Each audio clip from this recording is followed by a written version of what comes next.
Unity is strength. Make we reason. Make we talk. If we see corruption in any shape or form, we're going to highlight it. Make we talk. Jeffrey Tavares represents yard and broad and the entire diaspora. As long as it affects the life of our nation, uncover the truth. Make we reason. Make we talk. And we don't care about no vumva viva va. No upper echelon. Nobody is not above the law. As long as it not help Jamaica. Make we talk. Make we talk. Unity is strength. Make we reason. Make we talk. If we see corruption in any shape or form, we're going to highlight it. Make we talk. Jeffrey Tavares represents yard and broad and the entire diaspora. As long as it affects the life of our nation, uncover the truth. Make we reason. Make we talk. And we don't care about no vumva viva va. No upper echelon. Nobody is not above the law. As long as it not help Jamaica. Make we talk. Make we talk. Unity is strength. Make we reason. Make we talk. If we see corruption in any shape or form, we're going to highlight it. Make we talk. Jeffrey Tavares represents yard and broad and the entire diaspora. As long as it affects the life of our nation, uncover the truth. Make we reason. Make we talk. And we don't care about no vumva viva va. No upper echelon. Nobody is not above the law. As long as it not help Jamaica. Make we talk. Make we talk. Unity is strength. Make we reason. Make we talk. If we see corruption in any shape or form, we're going to highlight it. Make we talk. Jeffrey Tavares represents yard and broad and the entire diaspora. As long as it affects the life of our nation, uncover the truth. Make we reason. Make we talk. And we don't care about no vumva viva va. No upper echelon. Nobody is not above the law. As long as it not help Jamaica. Make we talk. Make we talk. Unity is... Good evening, everybody. Good evening, good evening, good evening. We're listening.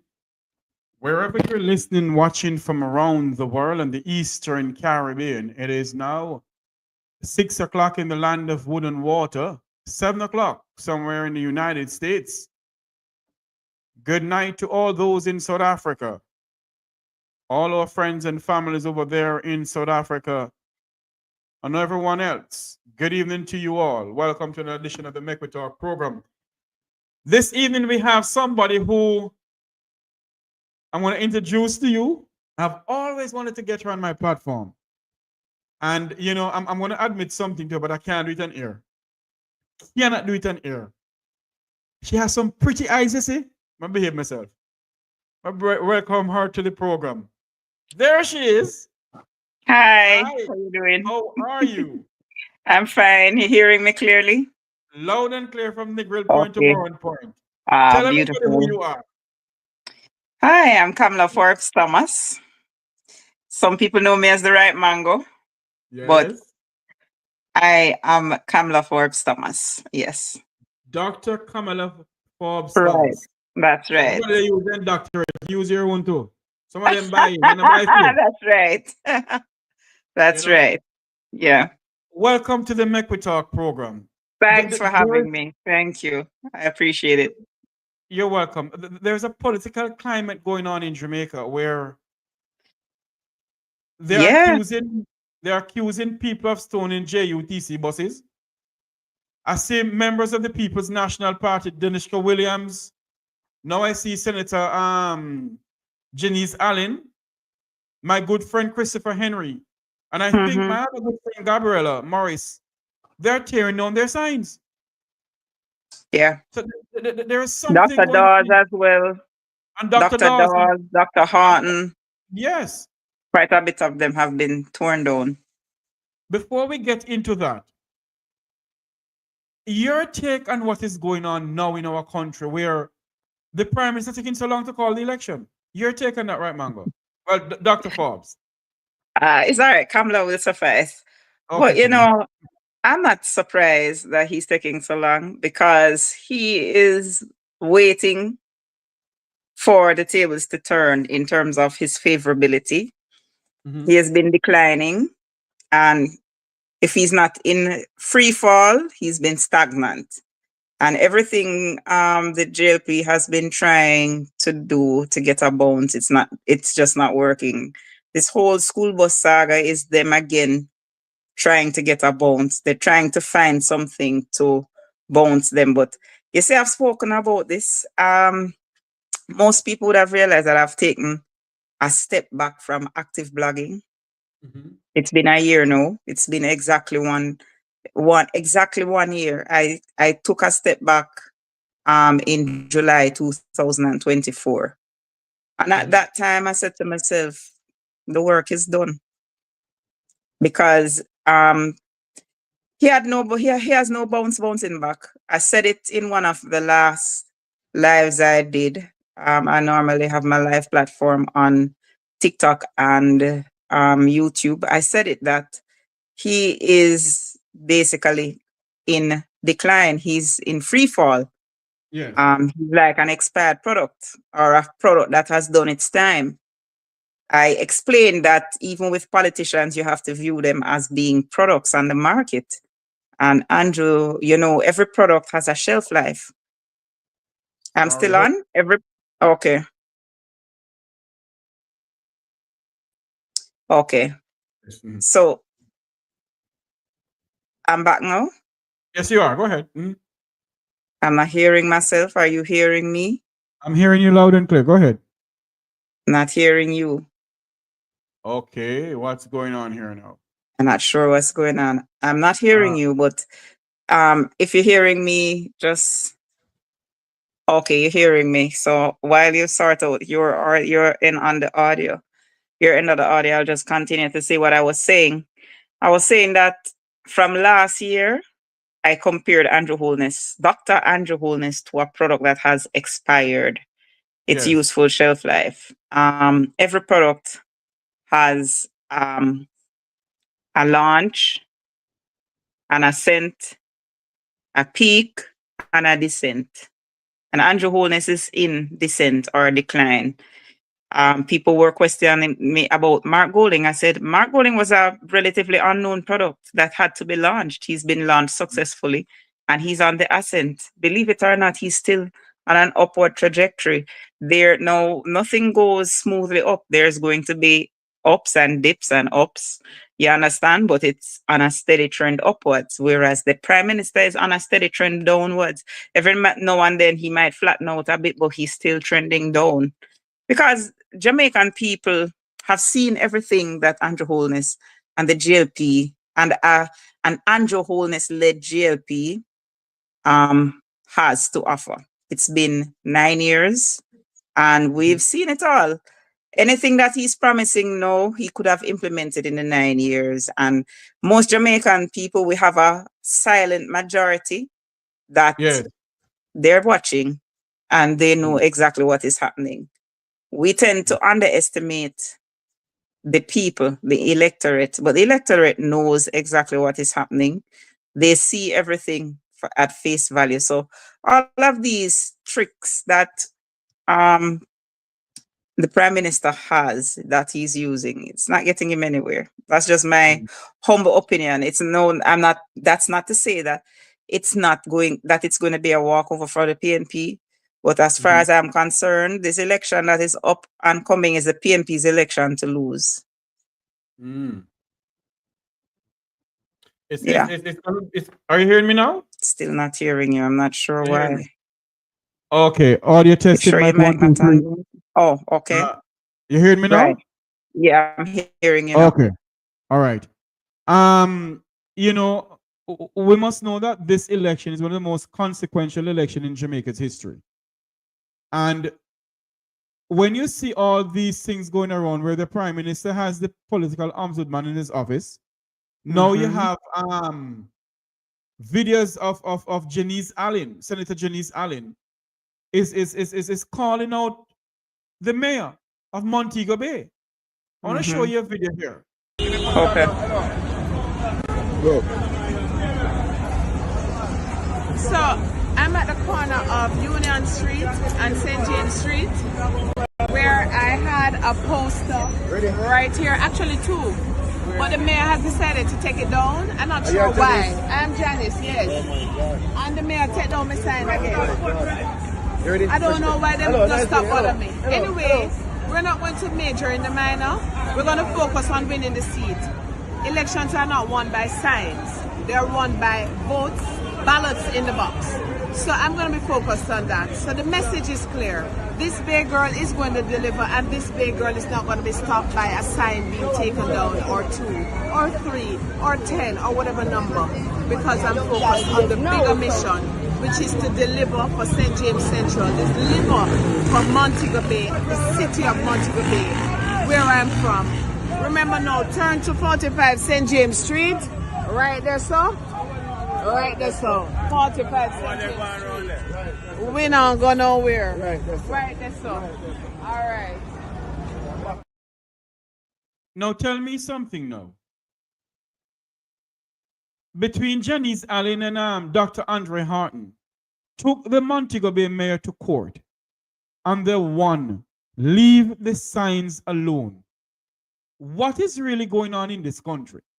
We're not going around tearing down people's signs. And here's another one. Listen to this one too from Janice Allen. So I'm just coming from downtown Montego Bay at the corner of Union Street and St. James Street, where 2 of my signs were removed last night. And it is my understanding they were removed upon the instruction of the mayor of the city, Mayor Councillor Richard Vernon. And now, today, later on, just a few minutes later, I am now at the entrance to Portobello. And my sign has been destroyed. When noticeably, the sign over there is untouched. Untouched, and my sign has been destroyed.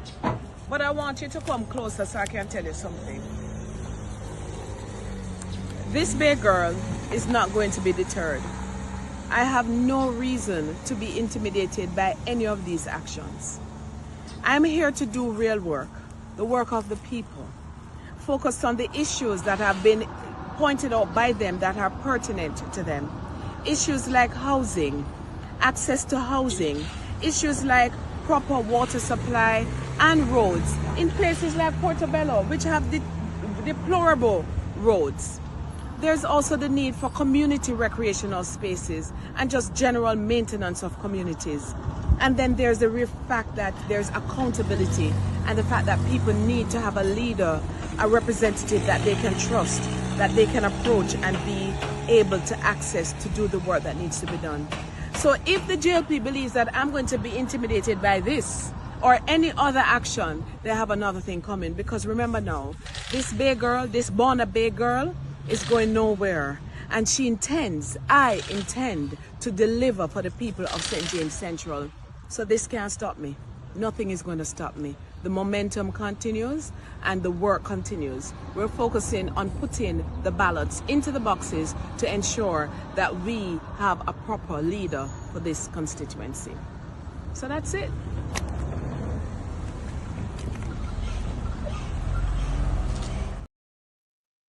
Right, Mango. Talk to me. You know, it's so interesting. Go ahead. When you, as a Jamaican, when you say things like these, and she said that she was told that the mayor of Montego Bay, Mayor Richard Vernon, is the one who instructs people to take it down. So and now her sign is torn. Now there's another sign across the street with the deputy speaker of the house. All Chan branded, not the him, same sign. So what is really going on in this country? Are they trying to intimidate people or what? I'm not surprised. If you recall, in 2011, in the election, it was pretty much the same. The labor rights, they know when they're losing. And people have to bear that in mind. In 2011, I was an active part of that campaign when Portia Simpson Miller won by a landslide. There was a lot of the same kind of tactics that was going on, where They knew that they were on their way out, and they did everything to try and fight it. No, a desperate labor right is a dangerous labor right. And as for the mayor, you know, only those who know better can do better. He's obviously feeling a little bit upset by the fact that the court didn't support him, but he also believes he can act with impunity, you know, so he can get away with whatever he's not shackled by the law, so to speak. But at the end of the day, he will be held accountable one way or other. I mean, as we all know, as the good Lord says, only good salvation lasts forever. I'm sure all of us have heard that. And everything that is happening now is a desperate attempt by the JLP to maintain state power. And they're looking at any means necessary. They're quite aware of the kind of momentum that the PNP has right now. I mean, even the blind can see the momentum that the PNP have. You know, a little bit before I came on this call, I saw a video of children singing the new PNP song. Yes. Yes. Anytime you can know when a party is gonna win. Anytime a song is so catchy that the children are singing it, a campaign song. That's the part. Yeah, the moment, anytime you hear the kids, listen to the children, because the parents might not talk, but the children are going to talk. The children here, I remember growing up, and I grew up in a PNP, predominantly PNP household.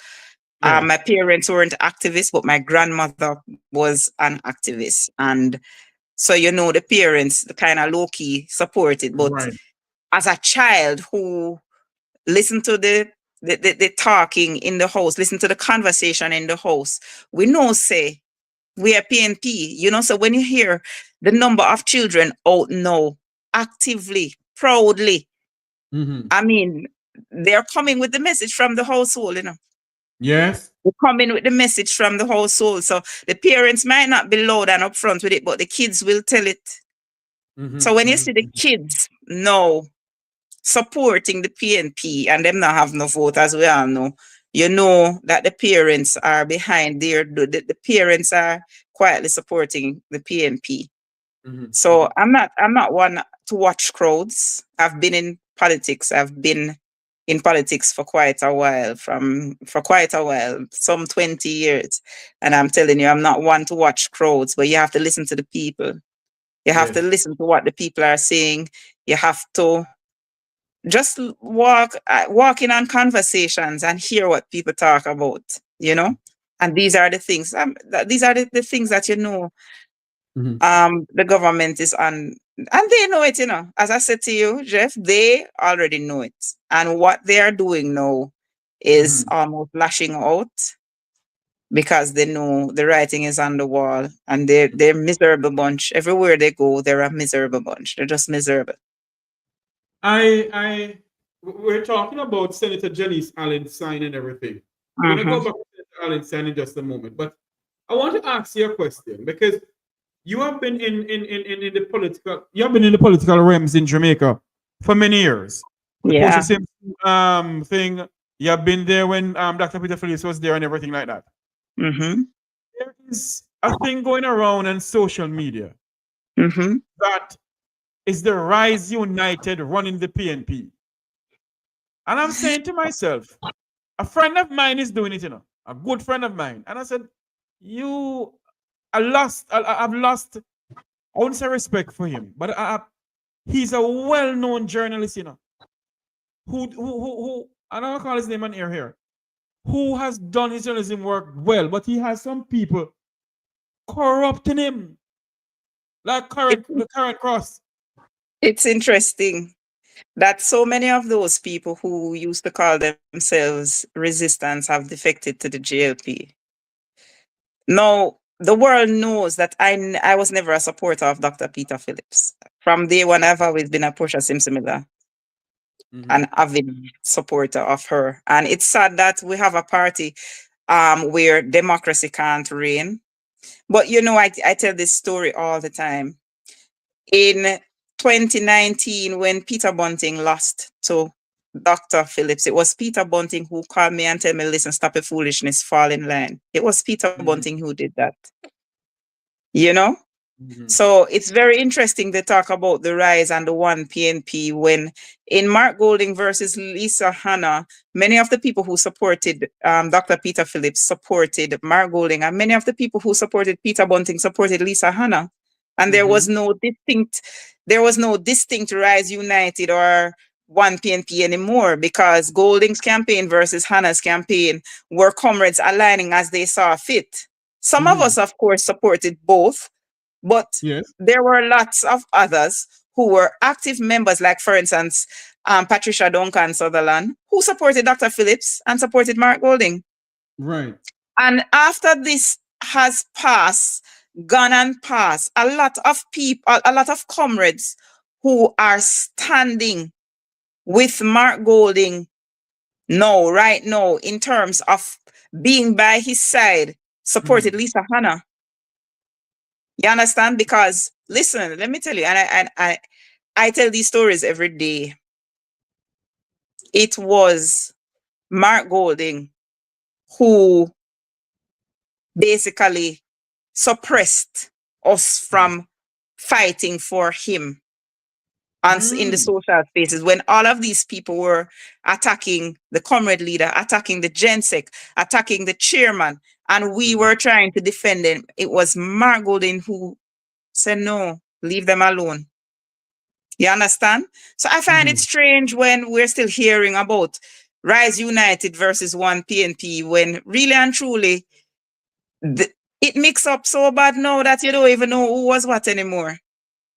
You understand? We do know who the resistance were. And it's just so weird, because many of the people who were in the resistance fighting for people who supported Lisa Hanna and Dr. Peter Phillips, they are left out. They basically got left out in the cold, because when the party united, the people who were supporting fell in line. I've seen Philip Farewell fall in line. You understand? Michael Phillips, the son of Peter Phillips, is close to the campaign. See, he's basically one of the right-hand men. So it just don't make no sense. I see Dr. Peter Phillips himself campaigning with Mark Golding. Yeah. I seen it.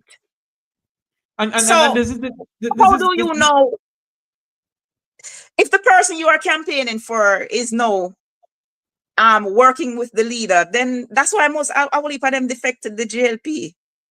Because if you look, you see a whole heap of them turn Labour, but I'm not surprised. And I say it that, you see, you can always know who was true to the cause or who was just true to themselves. Because at the end of the day, somebody who is truly a comrade would never switch.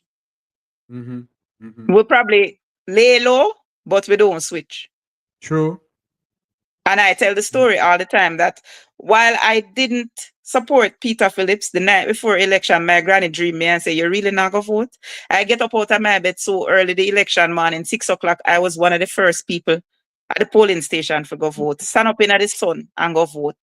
You understand? You know, when I sit down and I listen to, because sometimes people will send me these people talking nonsense, Mr. Golding spoke at somewhere a couple of days or a month ago about this housing program. Right. He said they're gonna dig some riverbed or something of the sort. My memory serves me correct. Are near to some riverbed, some swamp, I think. And you have people on social media now saying, what the man decide to do? In case you don't know, Portmore is a swampland. The whole of Florida is swampland. And the whole of Florida is swamp. And look at Florida. The whole of Florida. The whole of Florida was swampland, Marassa and Everglades. Where them think Miami come from? I'm trying to understand the reasoning of these people. And they're saying that the housing project that Mr. Golding is speaking about is from the Rise United, from the PNP. And I'm like, You people are so damn dumb. No, they just sound like Liberates. That's them just sound just the same way as Liberates. So them come with the same talking points. And you know, it's so important because I was one of the few comrades from back in the day, probably 10 years ago, who noticed the infiltration of the JP in the PNP, right? In the social spaces, you have a lot of these so-called comrades who would incite division. And I would point out that, listen, these people are not comrades. Where them come from? When I know them antecedent, where them come from, them just pop up and them say two nice things about the PNP and all of a sudden una and them turn bestie. And then they're always in the background inciting wars within the party. You understand? And creating strife and division out. And I said, listen, a lot of these are paid operatives. They're paid by the JP. And no, you see the thing about Mark Golding as the comrade leader, it's such a watershed moment because he's literally separated the wheat from the tares. And a lot of what was in darkness is now suddenly coming to light under the leadership of Mark Golding. So you find that not a lot of these people who were in it for whatever selfish reason for gains, they can't stomach a PNP led by Mark Golding because they can't get this. Basically, what they were used to doesn't obtain anymore. You understand? Yes. And it makes them uncomfortable. It makes the whole space is now where there is equal opportunity. Not to say that it wasn't like this before, but you know, it's politics and sometimes who know who, but know when. Because listen, let me tell you something. I've seen even in this candidate selection process that there are times when I'm like wondering, what the hell is going on? And I mean, the GenSec would tell you, say, listen, Kamala give him headache. Kamala give him headache because sometimes when I lose my top, when I'm wondering what the hell is going on. And sometimes you just have to fall back and trust the process. And trust that they know what is going on, and because they're privy to information you're not privy to. And you know, as long as you hold your peace, because what I've learned from being a supporter, day one supporter of Mark Golding, and I tell people, I tell my children this, I tell my friends this when they say, oh, you're still in the politics. I say, listen to me. I've come so far with Mark Golding and I'm not going to leave Mark Golding's side. You understand? At a time like this, at a juncture like this, because I was one of the people who said, listen, it's your time now, you know, sir. You understand? So now that he's gotten the chance. But one thing I've learned from all of this, Jeff, is that sometimes you have to just sit back and trust that they can trust them because they will fix it. Because normally I'm used to being one of the, you know, that one of the lieutenant general, them at the army when me jump in front of me, used to jump in front of Portia. You understand? On social media. When them start, we are the warriors, the social media warriors. I was a general in the army. You understand? So for it to change, you understand? A new strategy. And you know, it was different, but it's very effective. Yes. You understand? It is very effective because sometimes you just have to make the naysayers go and talk themselves because the work will show. And this is why the PNP has become so united in such a short time, because the work show. You understand? And people see what is happening. People have basically been exposed to Mark Golding. And the more Mark Golding goes out there and exposes himself, the more people love him. You understand? You know, the JLP's work is to tear down Mark Golding's image because they know that Mark Golding's image is spotless. So them try everything. Oh, him is British, him is white, him all sorts of nonsensical things that make no sense. You understand? But at the end of the day, the Jamaican people, as I say, the silent majority sees through all of the fluff. Yes. You know something? I don't WhatsApp Mr. Golden and say this to him. I want to say this publicly on air now. The other day he had a little mishap with the microphone. Right. And when I saw him came out and apologize, I said to myself, no, this is a man. This is a leader. When you have people who are going to tell Westmoreland people, whenever a man, a half a man according to my good friend Dennis Daly. Remember Dennis Daly? A half a man. Yeah. Gonna go down to Westmoreland, where I am from, and Right. tell my people them down there, they must put the X beside the whatever bell. And until now, that half a man don't apologize to the people of this country. He did. He apologized. In what He way? did. No, Well, no. that. What he should have done on the platform that he came with, saying, I'm praising our God, which kind of person I don't know, but it's between him and God. He should have apologized there Mm-hmm. to the people of Jamaica. Mr. Golden said something, and he realized that he said something that is wrong. He came out and And apologized apologized on the platform. on the And you're quite platform. right. You're quite right. That is what Mr. Warman should have done. But he didn't do that. You're expecting too much of Warmington. Well, that's true. Nothing from a pig but a grunt. My grandmother always said that, you know. Yeah, my thing to you, my question to you now, right, Mango, is this. Right. When you see all of this going on, the tearing down of Mark Jefferson Golding, some people within the atmosphere and social media bringing up about this Rise United damn stupidness. Is it that they don't have anything to speak about? $3 trillion is unaccountable for in this country. A prime minister, he said the declaration cannot be certified. 24 dead babies. This school bus saga, and I can go on and on and on and on. Why do people decide to just speak about a housing project Mark Golden speak about, or this Rise United stupidness? Your take on that? Because they are paid detractors. It's basically boils down to what we were speaking about before, that some of these people are paid detractors. They're given talking points. They're given sums of money. I see some of these bloggers who used to parade as comrades, and I've seen it. They're the ones who are carrying this Rise United line. They're resurrecting it. And they are being paid to do this. You understand? Some of them have openly admitted it. So it's not like we're guessing and spelling and supposing. Some of them said that, listen, them gone where the money is. Oh? You understand? Yeah. Yeah. You know, it's so crazy. But as I said, this is why you know that the wheat is separated from the tares, because at the end of the day, the PNP, to my knowledge, has never paid a blogger. None of us have been paid. We do this willingly. This is a fight that we fight for the heart of the party. It's something that we commit to. We've never been paid.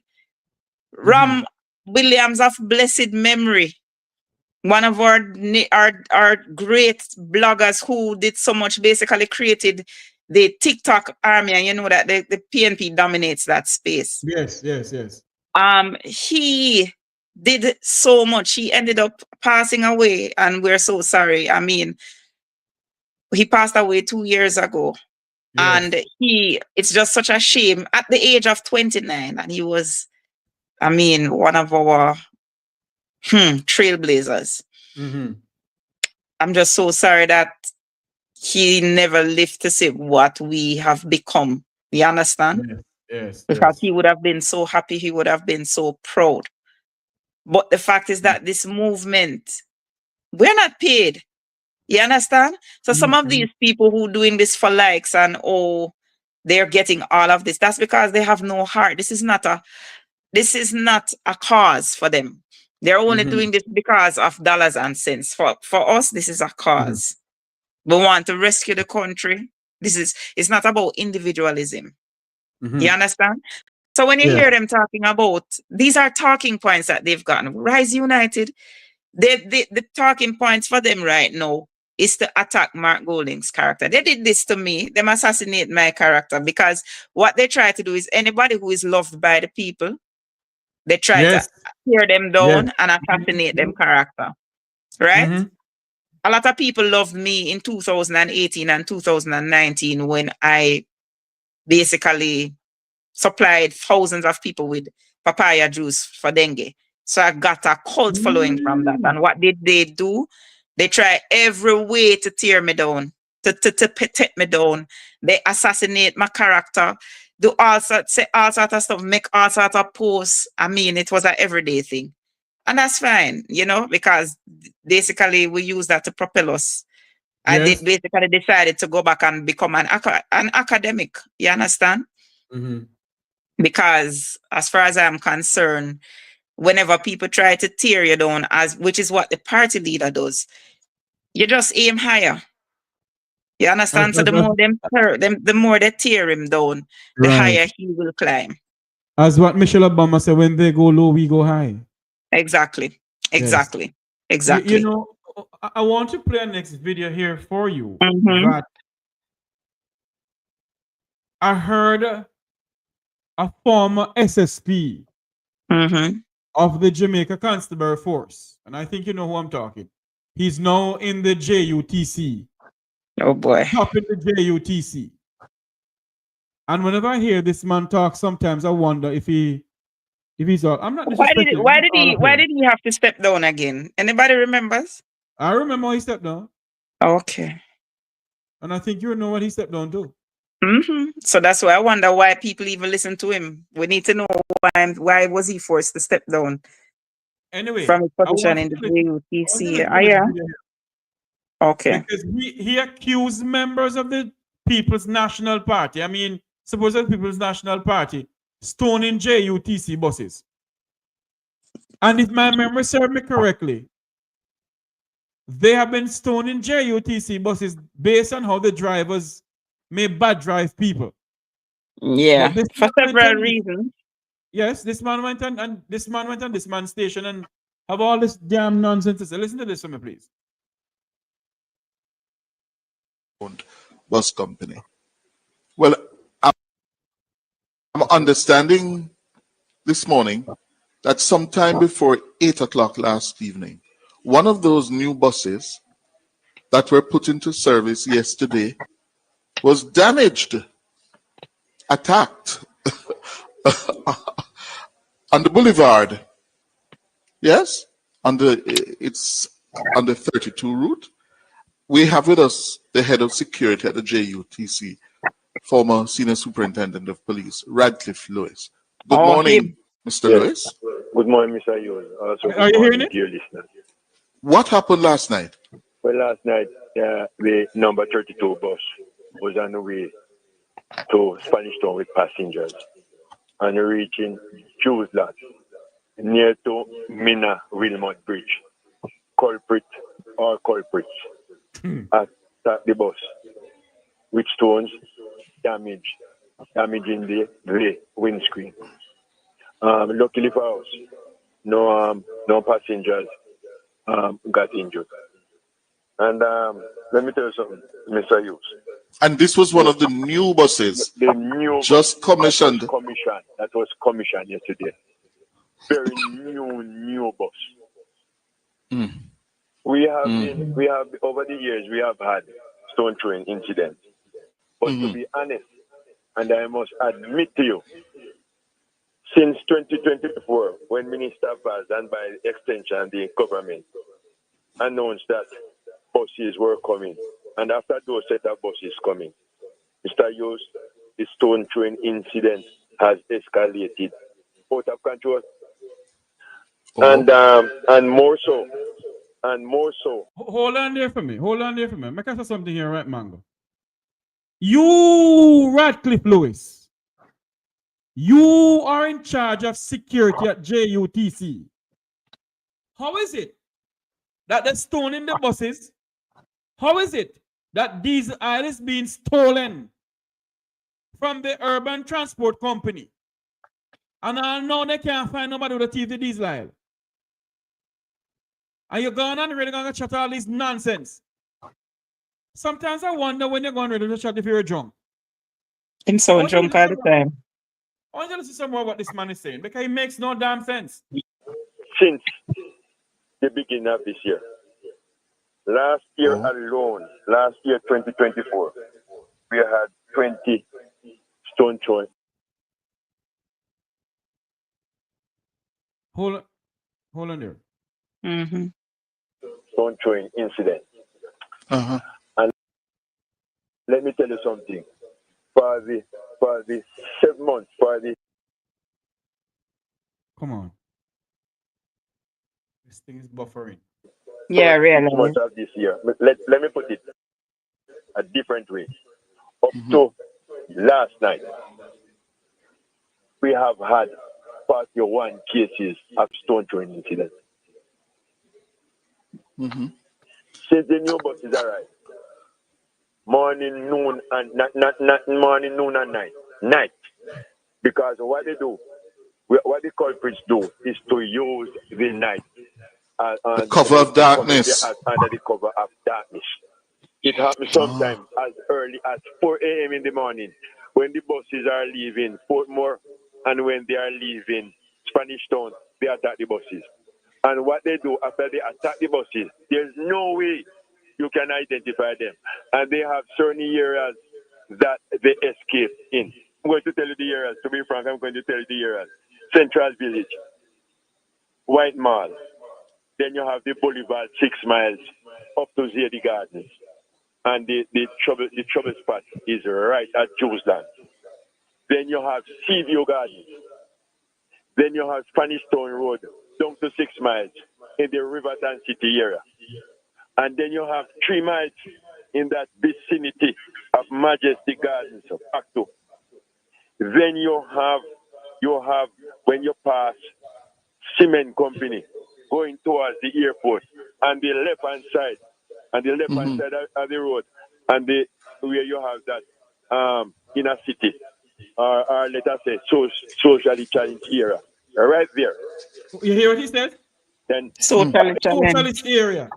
Now, my question to this man, you don't know who these people are. But you're saying it's a socialist area. I think he said socially challenged, but the thing about it is what Radcliffe Lewis has said, basically what he's proven to me is that this is an indictment on him. If he's he's in charge of security and him can't secure the Muslim. It's an indictment on him. There you go. But further to that, I can't see how this is politically linked because he himself admitted this is a problem that has been recurring. 41 times he said in the last couple of years. So if this has happened 41 times, we've not been. Are you saying that people just take up politics on them head all the time and attack the boss them all the time? So it just not matching out at all. It not spelling sense, you know. Aye. And when I heard of this morning, because I heard this morning about the attack on the buses, I said, them go and blame PNP now. Them go and say it's PNP. But I want to point out something about this bus incident and the buses, the JUTC scenario. When the PNP left office in 2016, JUTC had 567 buses in fleet. Before the JLP got this new set of buses just recently, they had 100 and odd buses on the fleet. They have brought back the bus fleet to about a little over 200. The number of buses in the JUTC fleet is still less than half of what the PNP left it at. So there is no reason for the PNP to attack the JUTC or buses or whatever, because the PNP has already proven time and time again that they're better managers of the JUTC. The JLP brought the JUTC down to nothing and know that they are somewhat rehabilitating it to less than 50% of what it was. They're acting like they are making it better, and it was better than when the PNP was in power. No, it's not. It's still losing billions of dollars, right? It is still a revenue bleeder of the government. It is still a very top-heavy entity. You understand? So parading with all of the buses, they could have parade on bus little more, talk about bus little more. I mean, they are still poor managers of the JUTC. I want to touch, as you touch on the JUTC buses, let's touch on this school bus thing. And let me make something clear on this platform here. Because an idiot from the Jamaica Labour Party who was sent to call Mr. Rattigan's program by Idiot Amin. Because Idiot Amin, who loves to thief out gelatin, syrup, and bread. You know who I'm talking already. He is the one who sent that person to call Mr. Rattigan's program. All right? And yeah, he called the program and started talking about the school bus services that we are, me for one, is saying that the bus not kill off the students and so forth. And I said no such thing. I don't know if you're in Florida here, but you know about the school bus system. Yeah, I'm not in Florida. I'm in North Carolina. Well, yes, and I'm pretty much sure you hear about the school bus system here. Yeah, but I can tell you something though. Yes.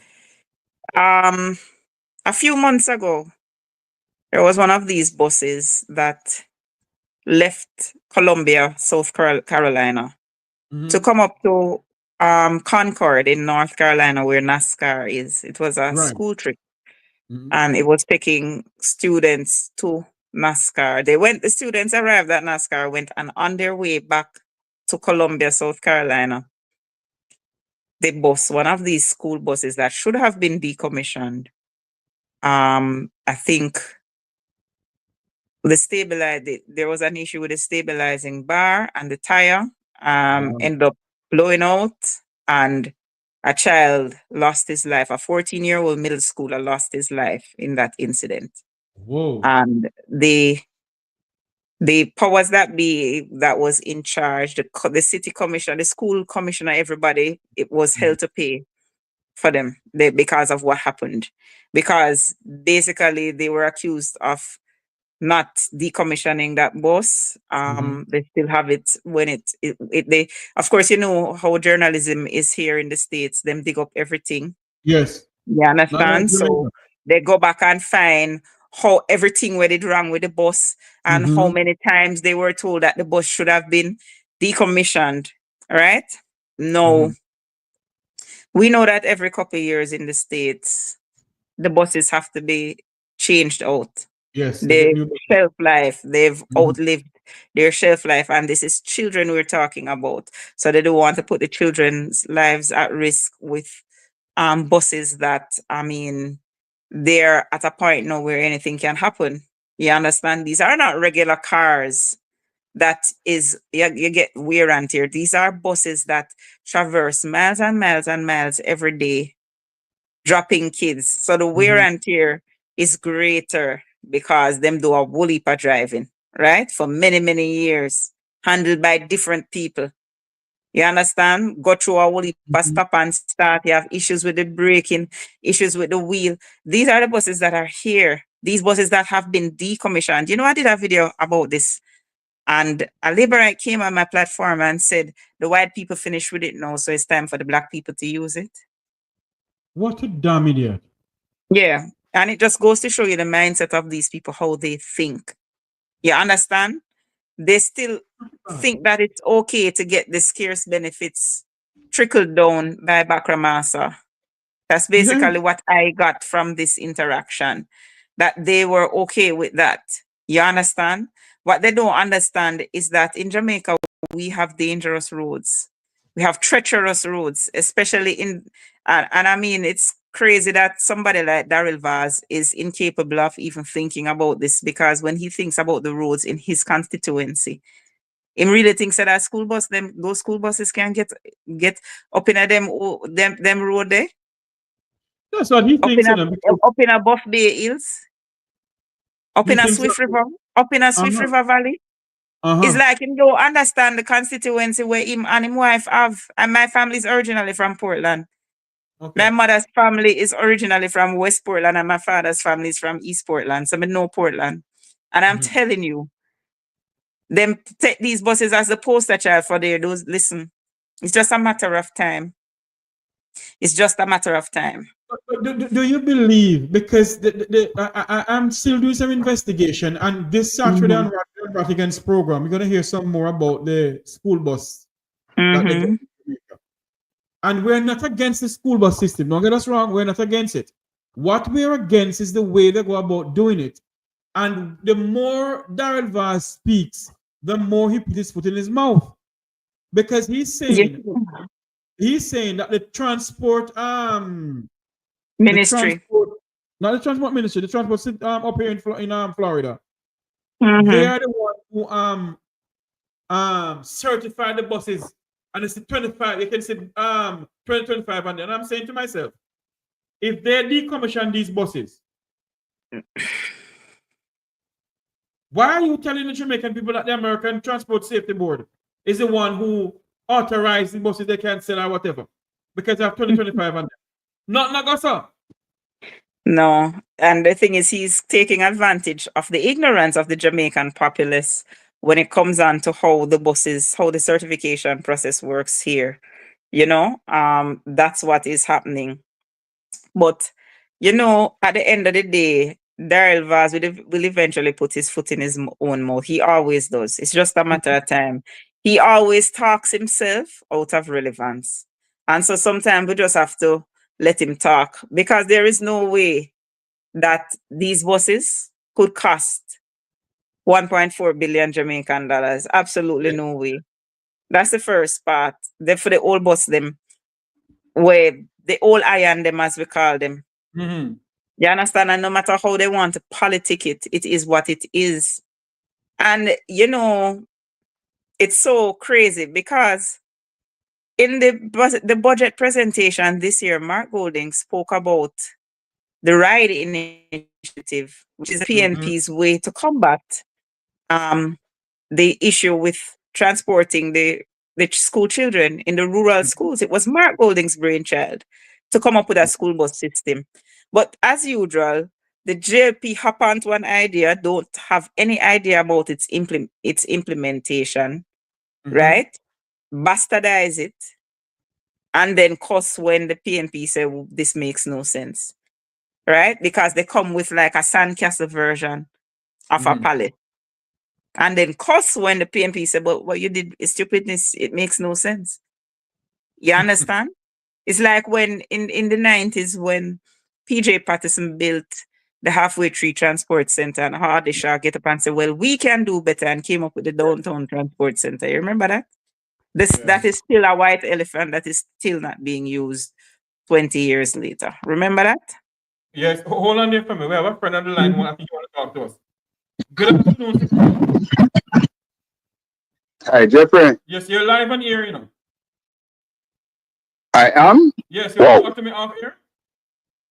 All right, let me weigh in quickly since I'm on, because I was planning to discuss something with you. I didn't know you were actually on. Yes, I'm talking to one of Jamaica's beautiful blogger. Well, she's no longer blogging in a sense, and her name is Right Mango. Okay. Yes, I know her. Yes, this is Conrad. I know her pipeline, man. Hi. Hi, Kamla. How you doing? I'm fine. I'm good. How are you doing? I am very well, thank you, my darling. Fighting the fight, burning some fire. And, that's right. Just can't let up now. I think we have come too far, so we really have to continue on the rescue mission for Jamaica. But most definitely. I don't know what. I just want to say, you wanted to discuss something with Jeffrey, to say that whenever there is a, well, first of all, what were you talking about, Jeffrey? We're talking about the bus issue. Oh, the school bus. Yeah. The school bus, good. So let me weigh in quickly on that. And Pamela, hold on for me. We're talking about the school bus issue, and also JUTC is saying that people are stoning the new buses, and the person who's in charge of security for JUTC can't figure out who's stoning the buses, can't figure out who the thief diesel aisle. I mean, what the hell is going on in this country? Go ahead for me, Conrad O'Brien. Well, I want to say two things. I heard where, the minister and other JLP surrogates trying to pass the buck and to say it is PNP who was thrown in the bus. Well, if them know say PNP has thrown the bus, arrest the PNP. But I also want to point out something, and Kamala will be able to validate this point. The introduction of stoning of buses in Jamaica, it was basically conceptualized by the JLP and its surrogates, and also naming of bus, Chichi bus. We live here, and we are aware of these things. So they can't fool us. As the saying goes, they can fool some people sometimes, but they can't fool all the people all the time. You remember that very well, right, Mango? That's right. I remember it quite well. When in the 90s, when the JUTC was introduced, they were being stoned, and they are the ones that decided to call it the Chichi bus. You're quite right. Indeed. But I'm going to allow you to continue with Kamala while I listen. But before I go, Jeffrey, I want to put this out there as well, right, Mango? If you had something like a proper, first of all, the Prime Minister said that, listen, this was something that was in train. They were dealing with for 10 years. But yet still, Darrell Bar said they didn't have enough time, so they had to do an emergency procurement. What can go, sir? You're doing something for 10 years and then you have to do an emergency procurement. I wonder what these people twisting themselves into a pretzel. Pamela, listen to this.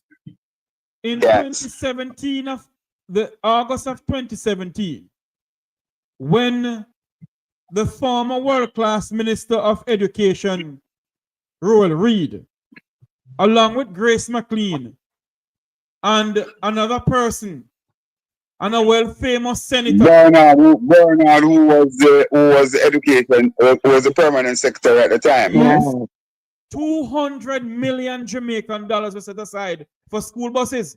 Where is the $200 million? Very, very pertinent question, Jeffrey. And all of these things, we must ask these questions because this $200 million went in thin air. Like the money that was stolen to prepare Nutribon and Bulla feeding for a picnic. When you have a government and you have surrogates of a government, or persons within a government who thief from the picnic food. And let's talk it clear. When you thief any food, Lord God, you basically descend to the lowest level, Papa. The lowest level. You can't get no lower. That's right. But I want to put this on the table. If you had something that was supposed to come in train in a planned way for 2025, as they said, wouldn't it be a line item in the budget, right, Mango? Yeah, it would have been on the budget just read. But as I was saying to Jeffrey, that when the PNP came up with the RIDE initiative, this is what they ran with, but they don't know the implementation, so they just bastardize it. Right before you came on, that's what we were speaking about. Yes.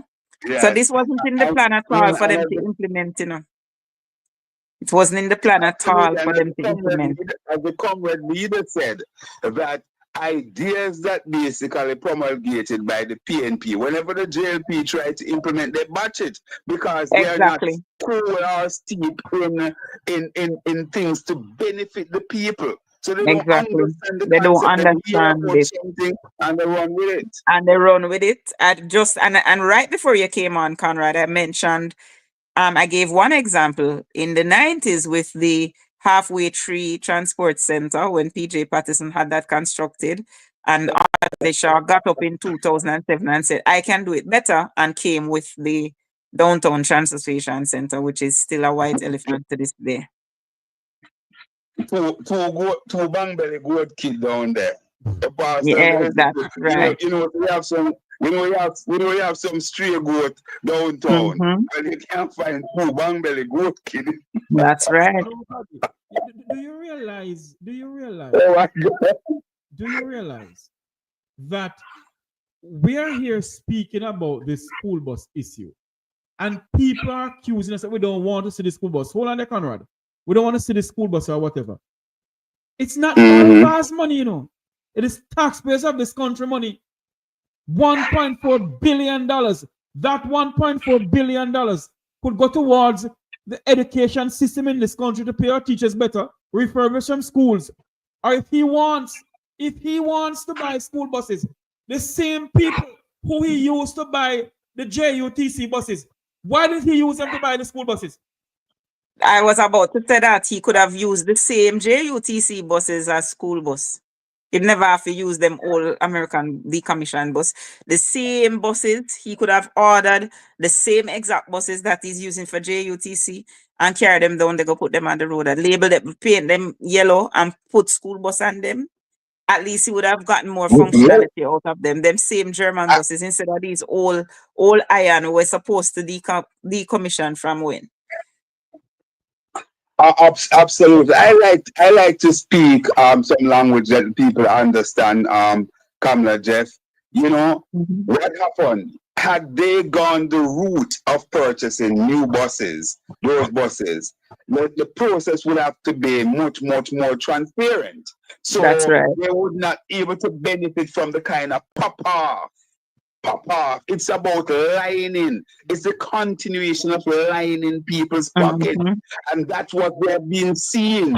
That is what we have been seeing because the thread through this Holness administration. And that is why Holness is now being investigated for allegation of illicit enrichment. It's a part of the thread, you know, it's a continuum. But the man saying it's the standard bearer for standards. Standard bearer for standards where? The man saying he's the standard bearer for standards here. He has to keep the election campaigning at a certain level because he's the standard bearer for standards in Jamaica. That's what he said 2 days ago. My question though, my thing is this though. As Conrad, I love to say this, you know. In which other modern democracy can these nonsense continue to happen and nothing happen? Nobody head is rolled. None. 24 dead even babies. The African, even the corrupt African countries are doing everything to clean up themselves and them image, and we just they are pala with it.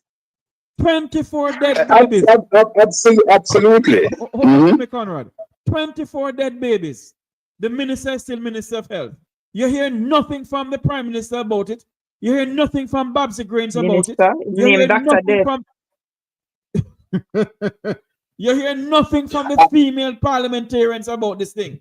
Who is in the parliament on the government side? Nobody says nothing. $3 trillion of taxpayers' money still accountable for. 28 bank account. What the dickens is going on? Montego Bay Correctional Hospital is still in Conrad, because honestly, this is still in abeyance of the $26 million sellout so far. But you know, Jeffrey, when you ask the question about which modern democracy or decent democracy that this could continue to happen without head roll. And I have to say, boy, I can't think of any. And as Kamala said just now, that even our brothers and sisters in the African country that used to have certain shenanigans taking place, they're on a roll now to clean up, and there are modern governance that's taking place down in the continent of Africa, and we want to hear them in a big way.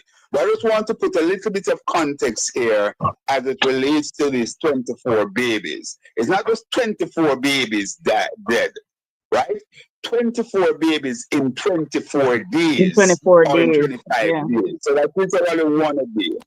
It also happened at one hospital. One hospital. The fact is that we had 18 died under Fenton from 3 hospitals or 4 hospitals over a 3 month period. And the Prime Minister, then opposition leader, said that he would not sit in the Parliament with Dr. Ferguson. Portia must do the right thing and fire him. But here is it. He can't lift a hand to say, Tufton, you must go. Or if you don't go voluntarily, then basically you are fired. He can't do that, and it begs the question, what kind of secret these guys have for the Prime Minister? We saw Warmington on the platform literally cursing out the people. He can't fire Warmington as a member of Parliament, but certainly he could say that, listen, based on your nasty behavior over the years, you're not going to be back on the ticket. But what he did, he journeyed to what they call a gospel concert down in Old Harbour, and hear him and bigging up Warmy. This happened out of his own funding and all sorts of things and so on. And then he started to call, where is Warmy? Where is Everard? And Everard just turned him back on him and there's nowhere to be found because it looked like that him Everard that want to talk to him. Me don't know. What go on? The Prime Minister has a serious meltdown. He no longer able to turn it up and turn it down. I found out today, now, Conrad, I found out today why him don't like the land of Steve, right? I see a video today that tell it all, that demonstrates why this man don't like the land of Steve, right? I have it here, you know. Hold on, you're right, man. Yes, man. See it here. You can pull him. Don't take a picture with me and Delano. Don't take no picture. Delano, I'll be here till 10 o'clock. We take picture with you. All right? Start.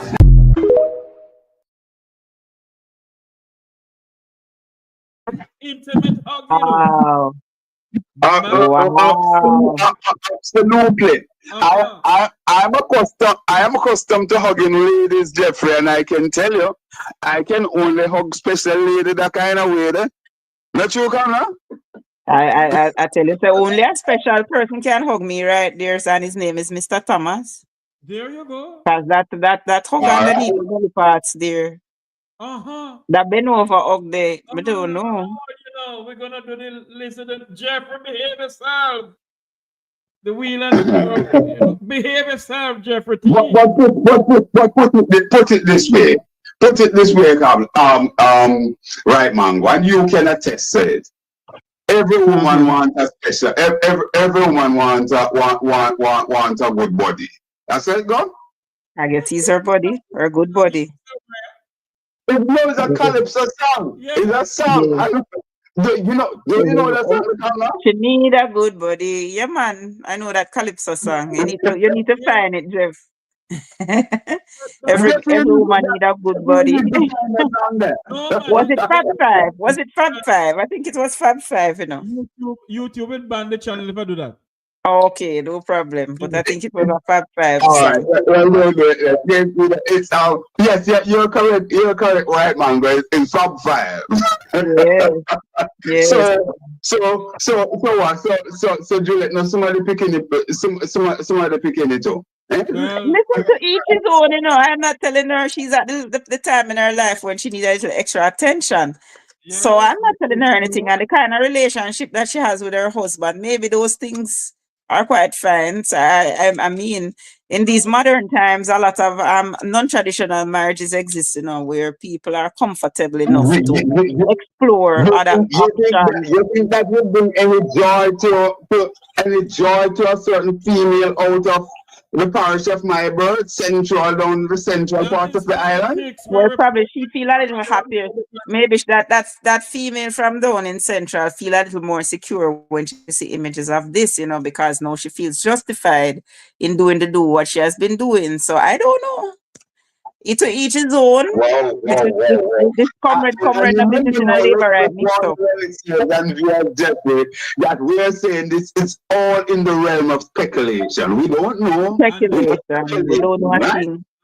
And that is we just watch. We're gonna switch the conversation to a different way. Because we ain't going on that road tonight. Mr. O'Brien. Have you seen any image of Jamaica's Governor General? No, I have not seen or heard anything of the GG within recent time at all. But I gather that he underwent surgery some time ago. Well, it wasn't a secret. It was published that he was going to be out of office to undergo a surgery.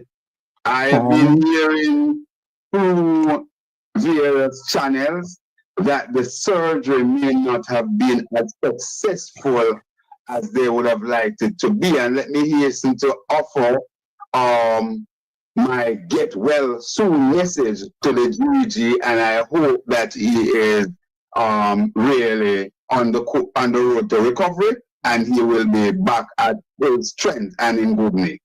I don't know this present situation at all, but certainly it is his absence in the public domain is kind of very noticeable. If you're just joining us, we're speaking to Right Mango and also a good friend, Conrad O'Brien. Conrad O'Brien is on the phone with us, and Right Mango is in studio here with us.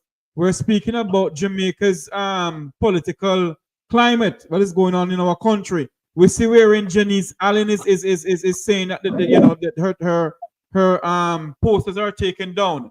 We also see wherein the People's National Party communication personnel, Nikisha Burchell, put out this video here. Listen to this from it, ladies and gentlemen. The following is a release from the People's National Party Media Unit. I want to inform the public that we have made the difficult decision to cancel our event, the Pull-Up South St. James Taxi and Bus Drivers Link-Up, which was scheduled for this Sunday, July 20, 2:30 p.m. in Anchovy Square. This was not a political rally. It was a simple, non-political expression of gratitude to the taxi and bus operators who serve the people of South St. James every single day. The event was publicly announced, supported by volunteers, and welcomed by the community. I had formally applied to the police and was in dialogue with them.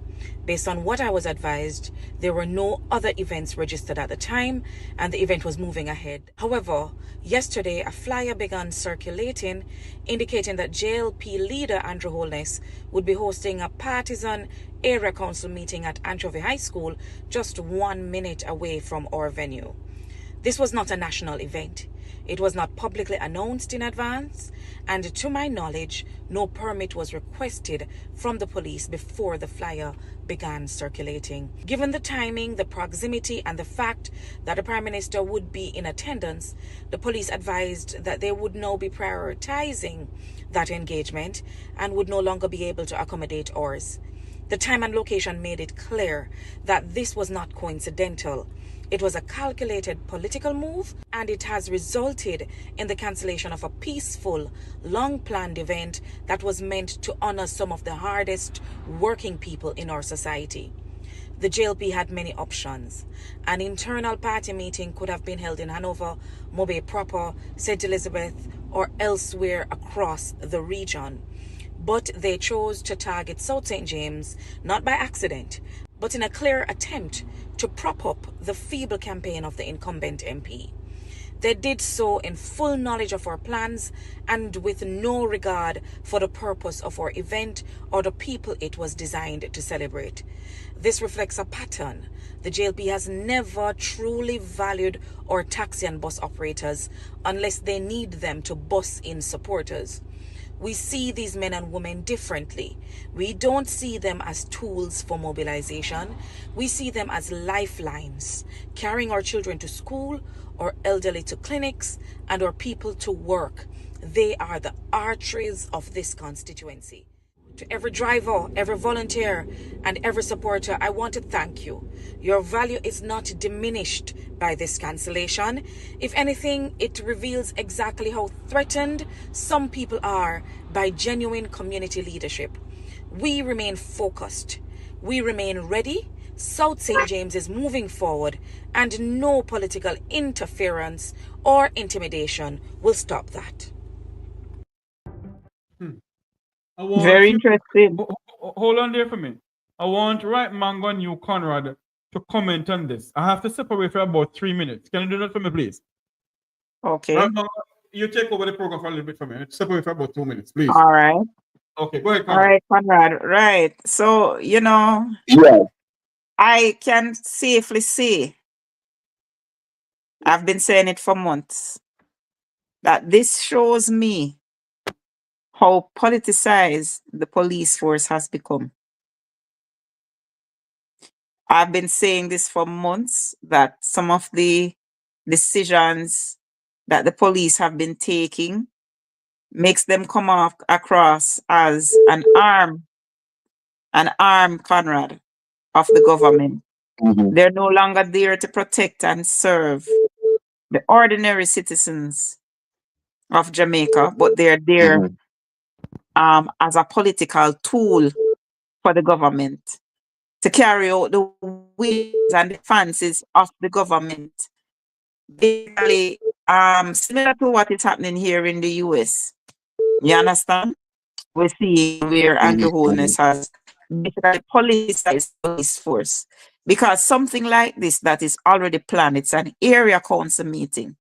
And I have seen in the past where the event basically is a first come, first serve sort of a situation where, you know, this event is planned, it's already in the pipeline, you've got the request for the requisite approvals, and you're going to give preference to an area council meeting.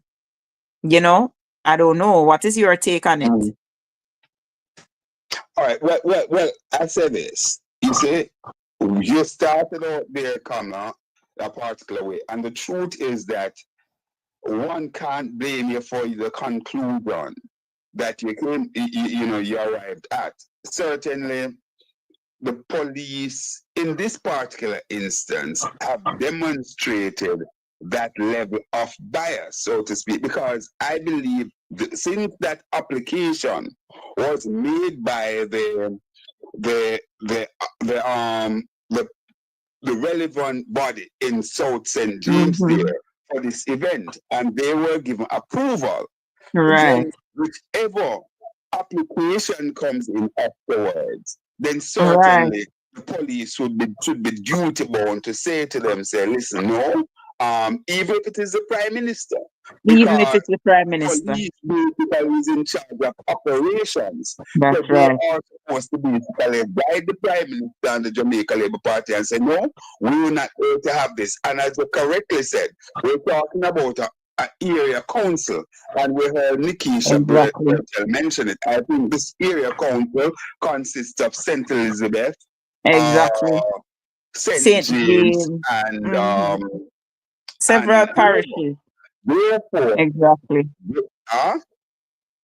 several parishes. That's what I was saying. The meeting could be scheduled at elsewhere, because obviously it is going to be difficult. It will be almost a nightmare, particularly operationally, to have the event when you have something there for the JP that the Prime Minister will be in attendance, and they're going to be trying to show a body of support by busing people and mobilizing in the and this is exactly the one thing, or the proper thing to have done by the police is basically to say no, and then the area council would be forced now to find an alternative place elsewhere. So it is really entirely, and you know, the Prime Minister, I am not going to be one of those who herald all sorts of nastiness and negative on the Prime Minister. I still have regard for him because he occupies the office. But certainly, Mr. Prime Minister, it behooves you, sir. It behooves you, sir, to act with a modicum of decency. You know, if there's something planned to honor the hard-working or to celebrate the hard-working men and women who ply the trade of bus and taxi operating, by all means give them an opportunity. But you know, Kamala, right, Mango? Here what happened. The taxi operators, the bus operators, they must recognize their value in this case. And they have an opportunity to display and to show their value and their worth. They should not accept, no matter how high they are being paid, to be out there carrying people for the JLP, whether on nomination day, election day, or even to that event that is coming up on Saturday down there in Anchovy. they should basically have some respect for themselves. And I'm glad you bring up that point. Right. They should have respect for themselves. You hit the nail on the head by saying that they should have respect for themselves. Because that is the problem, do they? You understand? A lot of them are so easily bought out. You understand? Them get a little Trump change that will give them a belly full for a few days after election, and them feel like them on top of the world. You understand? And then they go back to not realizing just how much they suffer at the hands of this administration. How the taxi operators, public passenger operators have been singled out and targeted by the police during this administration. With all of these traffic rules.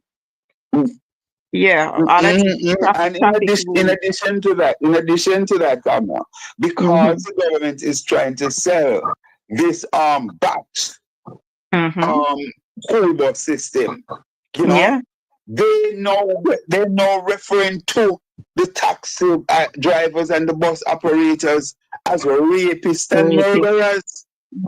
That's how they are basically being defined, you know. All of a sudden, they are going to take away your children, they're going to rape your children, and they're going to murder your children. And these are the same bus and taxi operator that took our children back and forth from school up until school closed its door recently for the summer holiday. And there are still summer schools going on at some school. These are the taximen and women and the drivers who are taking them. Also, on a weekend, they are still taking the children.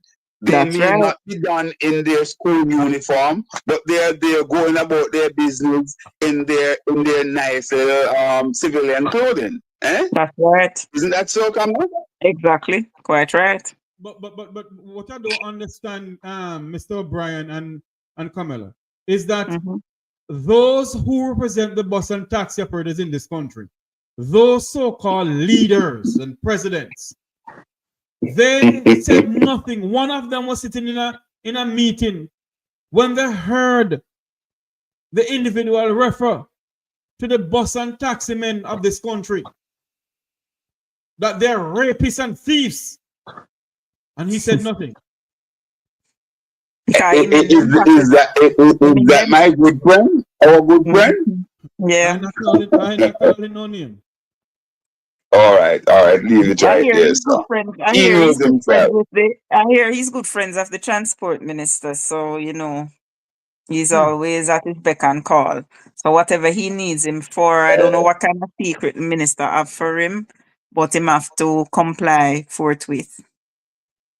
Or the other way around. The secret he has for the minister. I don't know. Boy, I don't know, but all I know that he's very loyal to the minister.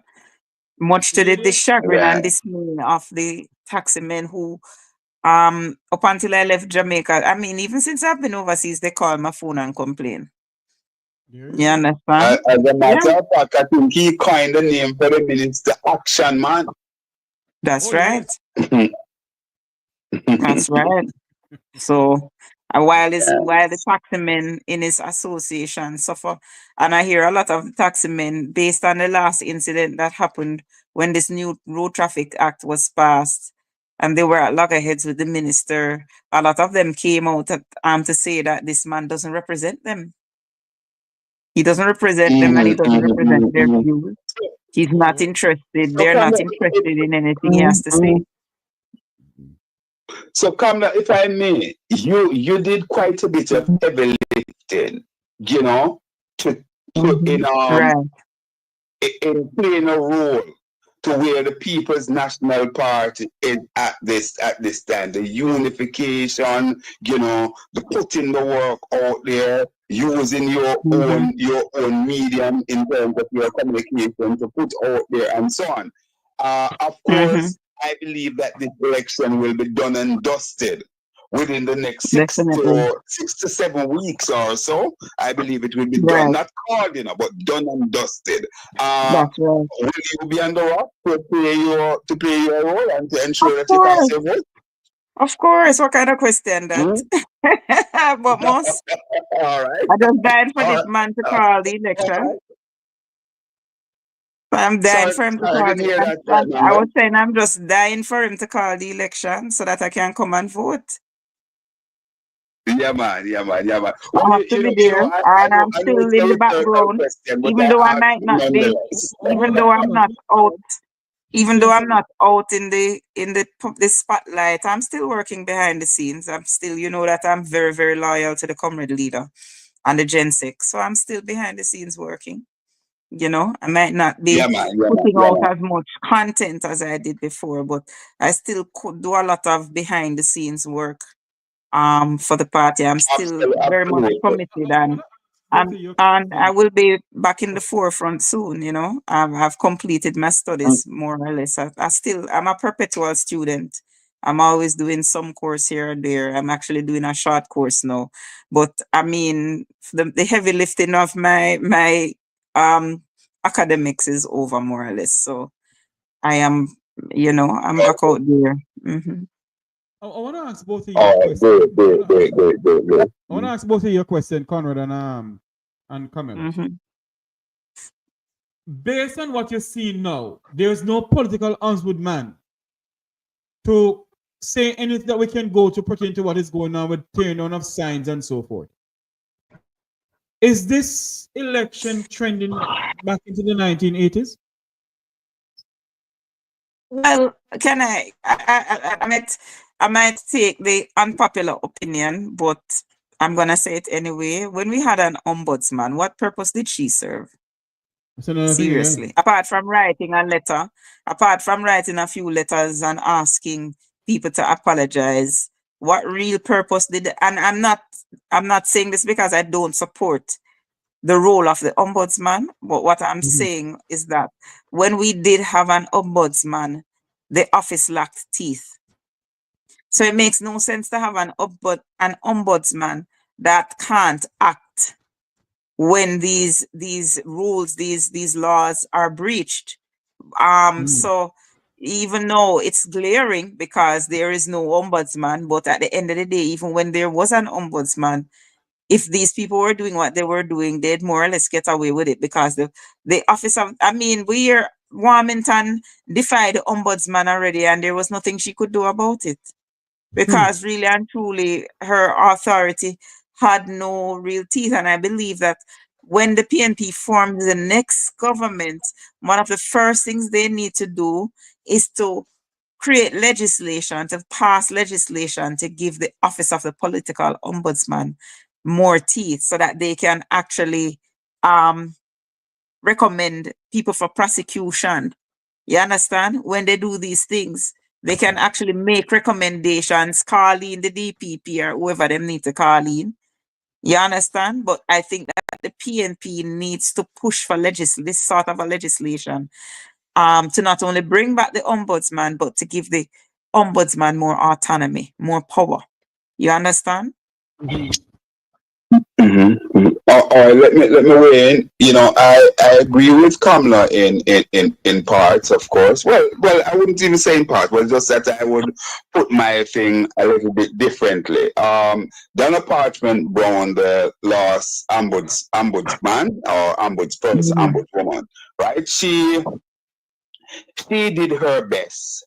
She operated the office under much less financing than it is now. Because remember that one of the reasons that was given to basically morph the political ombudsman into the ECJ was that it would cost less. But what we heard is that the most money that she has ever received was about $30 million or $40 million. And the last budgetary amount that was offered to the office, with it not being carrying overhead, not having staff, was 60 million. So that in itself was a sort of conman game to really move the political ombudsman under that heading.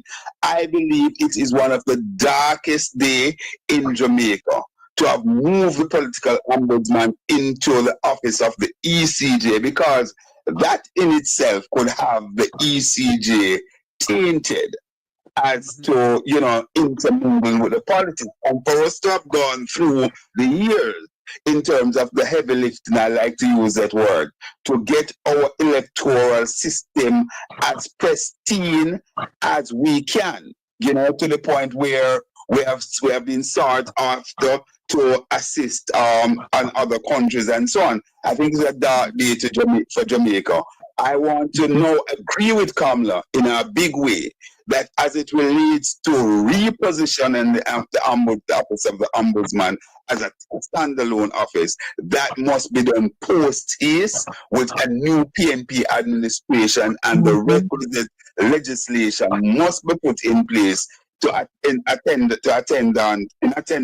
with that office so that it can be fit for purpose. It will have teeth, and you know, it's not just wishy-washy to say X, Y, to just call in somebody. Although, to be fair to Donna, you know, she would be vibrant and she would make the calls, and at least you would hear her and so on. This present situation, we're not hearing anybody. It is 10 times worse or 100 times worse than what we had. So even with the toothless tiger, as it were, I would have preferred to see the political ombudsman at this time as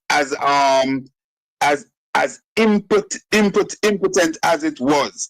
I would have preferred to see it as a standalone body, making the call, reprimanding these people, and at least pointing out the ills. We're not having anything of the sort. You know? I want Kamala to give her final comment, because I know I can't have her over 8:30. It is now. Pardon me? Yeah, sure. Go ahead. Yeah. It is now 8:29. So Kamala and I can stay back, but I'm gonna let you go, because you know you're gracious with your presence, and we just don't want to keep you much longer. So I want you to talk to us as you go. What would you say to your Jamaican people? It's an election year in Jamaica. What would you say to them? Well, I basically have to say to the Jamaican people that you've suffered long enough. It's time for you to take yourself out of the sufferation.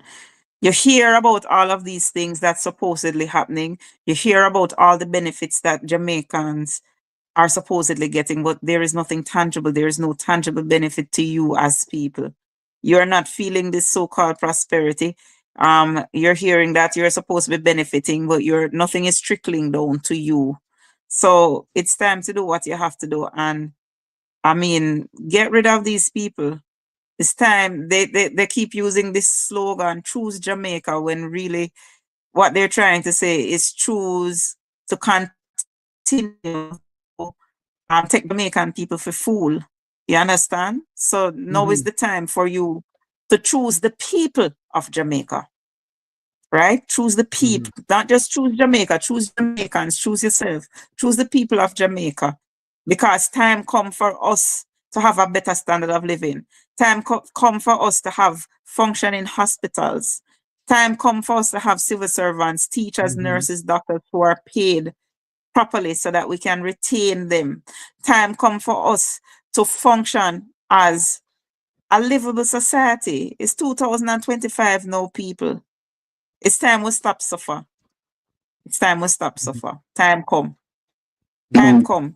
I say one thing. I say one thing to you, Kamala, before you go. And I myself, I won't be able to spend much time with you afterwards. But I'll say this, Kamala, before you move. You know, time comes as well for Jamaicans to have a country that if you decide to migrate, it is voluntarily. You want to do it out of your own volition, but not so much because, boy, you have to do this because that is the only way that you are going to be able to take care of yourself and your family. You know, we want that kind of country. We want that type of country, and we have to start the building block right away. And that is why I keep on saying to Mark Jefferson Golden, Marky G, as I dubbed him, I'm the person who created that name for him, Marky G. And I say this to him, that listen, he will have absolutely no honeymoon. And whoever is going to be named to the cabinet and by extension the executive and board members and all sorts of things, they must understand that they will have no honeymoon And the scrutiny is going to be even much more heavier. Right. People are going to expect him to fix everything. They're going to expect him to fix everything immediately. That's the burden he will have to bear. Yeah, but there's a body of people that will understand. They will be looking and seeing that you're going about your work diligently. People are not fools. So if they want you to do everything one time, although there are going to be some unreasonable people who will make that demand. But before you run, Kamala, there's a gentleman in Manchester. He said to a friend of mine recently that, listen, for all his life, he has basically been a JLP voter. He voted JLP every time. He said that this time he won't be voting JLP or PNP, but he will be voting Jamaica. And as a result of him voting Jamaica, his ex will go beside the head. He's a smart man. That beautiful head. That beautiful head. I mean, we're not dogs. We're not servants. We don't respond to bills. Before you go. Sorry, Jeffrey. Before you go. You know, I know you'll be back several times, but before you run, I want you to weigh in on the theory of dynamic, strong, beautiful, eloquent, vivacious women that the PNP happens to feel. Last night I was watching that meeting down in Black River, and I was just in awe when I saw Patricia, I saw Miranda, I always liked her. Zalika. Yes. You know, it was just really, really so pulsating. You know, like you were glued to it, man. What say you? You know, the PNP has always been the party of equal opportunity. And it's such a shame that we have to come outright and say that, you know, we have more women, because it's not just about having women, it's about having qualified individuals, whether they're female or male. It's just that we've been in a society, a chauvinistic society, where qualified women have always been overlooked or put in a position of servitude. It's just now that under the leadership of Mark Jefferson Golding, we have a proliferation of female candidates, qualified female candidates. And I must say that I am quite proud of all the women who are now representing. There are no candidates representing many of these 63 seats, many of these 63 constituencies. You know, I don't know the percentage. I don't know the percentage, but I do know that 22 of them work out to about 33% or so. That is beautiful. You understand? And I can only hope that it will improve as time goes by, because remember also, Kamala, before that, the PNP also get at parity in the Senate. I think the Senate is divided equally. It is divided equally. Yes, it is divided equally. That was something that Peter Phillips put in place as well. So the PNP has been doing the heavy lifting. And on the other hand, when you look across Jamaica, some of the top offices were actually occupied on the PNP administration when Portia Simpson Miller was prime minister as well. So but I'll go a step further, Conrad. I'll go a step further, and I will say this, that not only do we have women in positions of authority and leadership, but we respect our women, and we don't play with men who disrespect our women. And once a man disrespects any woman, be it representational politics or otherwise, we set him aside. You know, we don't court him to come back into the party and put him back as a standard bearer after public pressure to remove him for activities related to domestic violence. We stand firmly against domestic violence. We stand firmly in support of women, empowering women, you know, to achieve as much as they can. Gender parity, that's what it is about. It's not just about empowering women, but it's about treating women as equals. You understand? So I'm very proud of my party. I'm very proud of my party leader. And before I go, I must say happy birthday to our First Lady, the beautiful Sandra Erie Golding, who celebrates her birthday today. And as you know, the Comrade Leader's birthday will also be in 2 days. So I'll be the first to say publicly, I'll be the first to wish him a happy birthday in advance in public before I go. So yeah, that's it for me. I want to say thanks to Dr. Camilla Forbes Thomas for coming on the Make We Talk program. I know she won't be a stranger. No, definitely not. I think election night, you'll be honored, you'll be in Jamaica. Yeah, I will definitely be in Jamaica on election night. Well, I will call you. Come on. Definitely. Yes. Definitely. So comrades leaving. 30 seconds. Comrades will be released of me. Not to offer my heartiest congratulations to you and attaining your PhD. And now your doctor Camilla Forbes Thomas.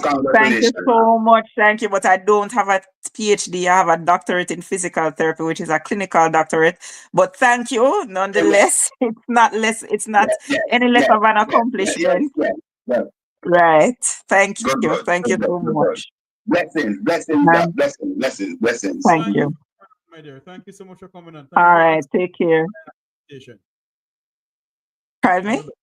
I said thank you. All right. Take care. For my invitation. You're most welcome. Take care. Bye-bye. Thanks much.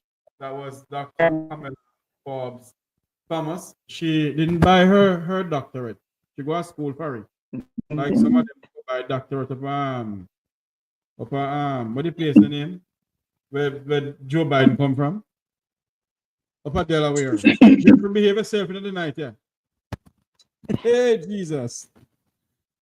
You know, Delaware is a place that is dear to my heart. You know, when I entered the financial sector, Delaware was where my headquarters was.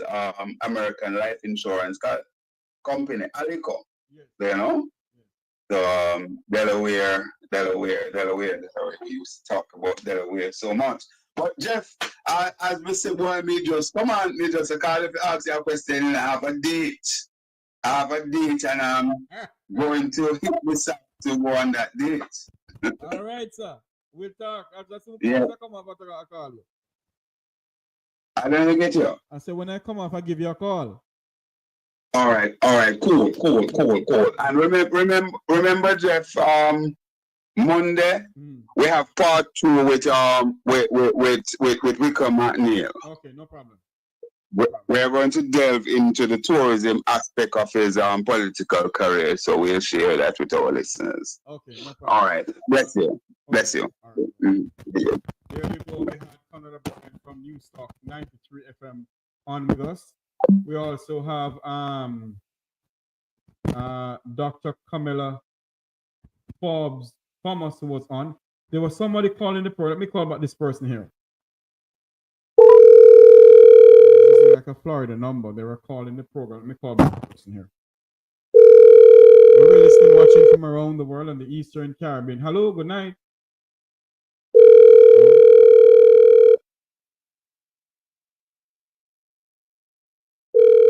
Okay.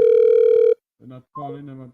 Well, you can call in if you want to. Let's call in now for a little chit chat. Then we can. This program we had a nice program this afternoon. Very nice program. Very, very nice program we had this afternoon here.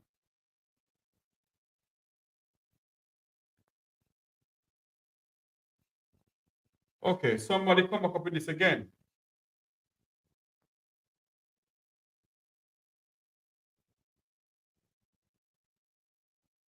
Okay. Oh, is that so? Okay. So who is this person? You saw this on TikTok? Is that so? Let me put up this here. Let me show you something that was sent to me a while ago. That these people have my pictures all over the place. Reject Jeffrey Tavares, make we talk. Okay, let me send this. Let me put this over here and put it to my thing here. And they come back again. I block this number. All right, let me go back with this again. I'm gonna show you something here. And they think I'm really joking, but I'm not joking this time. I had enough of this now. Let me go here. Let I put this right here. Just a moment here, please. We're gonna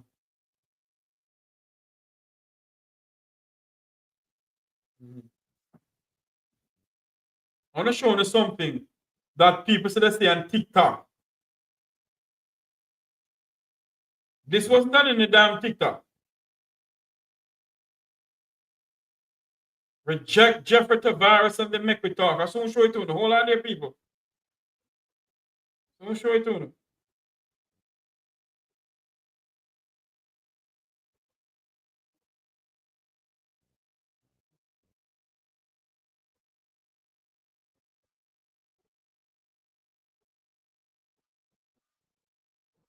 Let me send this over here. Don't go anywhere. I'm showing you something that just came into my thing here.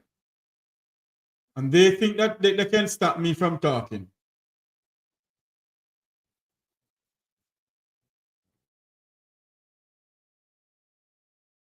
Showing you something here. Just a moment here, people.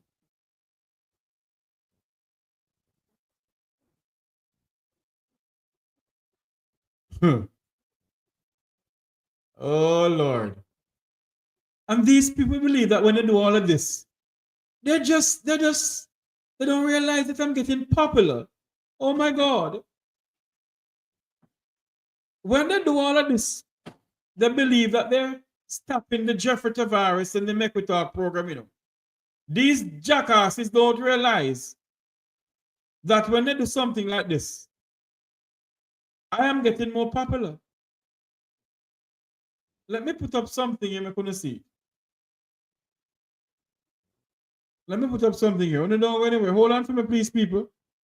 Was just sent to me a while ago. I need to put it up. Because obviously somebody, some bad mind somebody, have me up because me have up my t-shirts for sale. So they went and make t-shirts. Let me take off this here. This need to come off. This, yes. Let me go with this now.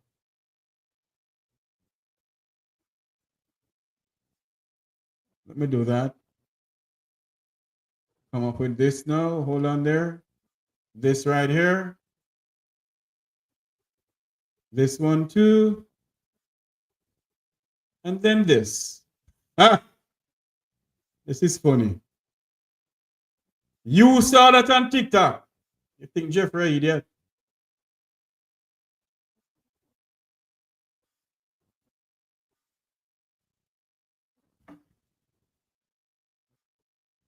This is what is on the person just sent to me a while ago.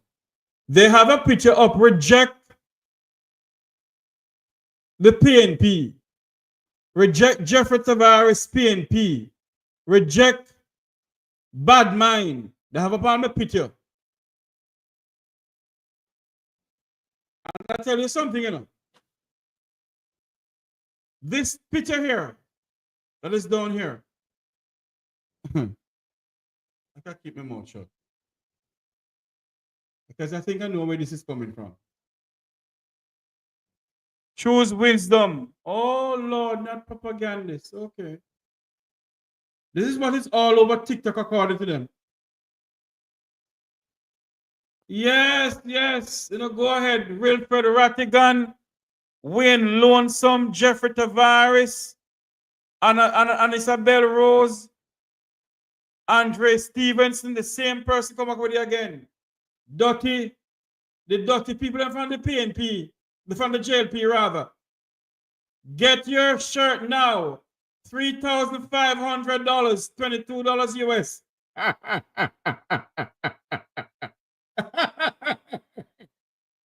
But I ask somebody within the ranks of the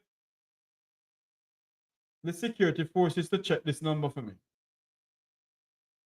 Because what they're doing, a block a number and they start with another number. The Jamaica Labour Party, Idiot Amin, who thief out Juliet Holness syrup and bread. He's behind all of this, Idiot Amin is behind all of this. But I ain't giving Idiot Amin no leverage. Go to hell. Reject Jeffrey Tavares and make we talk. Damn fool. Oh, yes. Jeffrey Tavares, Wilfred Rattigan, Jennifer Rose, Wayne Lonesome. Oh, yes, they started again. Do all want to do? This is the shirt that I have for sale. This is my shirts I have for sale. March, we are march to set Jamaica free. Come make we march onto progress. And also this one here. Make we talk Jeffrey Tavares election 2025. Oh, you see this on TikTok. You see it on TikTok, eh? So how you get this over TikTok? You see this on TikTok. You must think it's Jeffrey idiot. You continue doing that.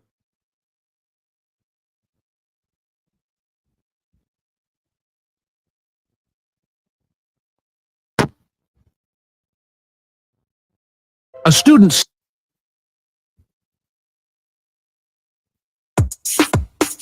Labour right.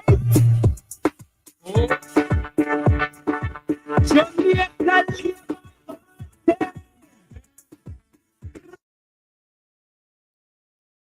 Oh, yes. Choose Jamaica. One of the Labour Party idiots. Cancel. One of the Labour Party idiots. Hold on there for me. One of the Labour Party nincompoops on TikTok, and they believe that we can't find who they are. I'm going to take off this thing here. They believe we can't find who they are. That's what they believe. Hold on there for me. I can go back into this.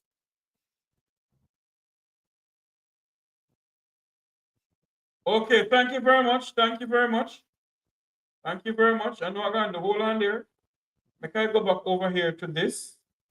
Because I want to show the students what the desperados from the Jamaica Labour Party. They take on, they start with Wilfred Rattigan, myself, and others. Because what they do, they can't stop us. So what they're trying to do is they start attacking our characters. Hold on there for me. I can go into this here. I click on this and show you something here. Hold on there now. I'm going here, sir. I'm showing you something.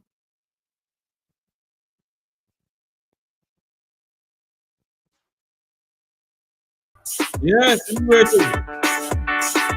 Jamaica Labour Party. Ready?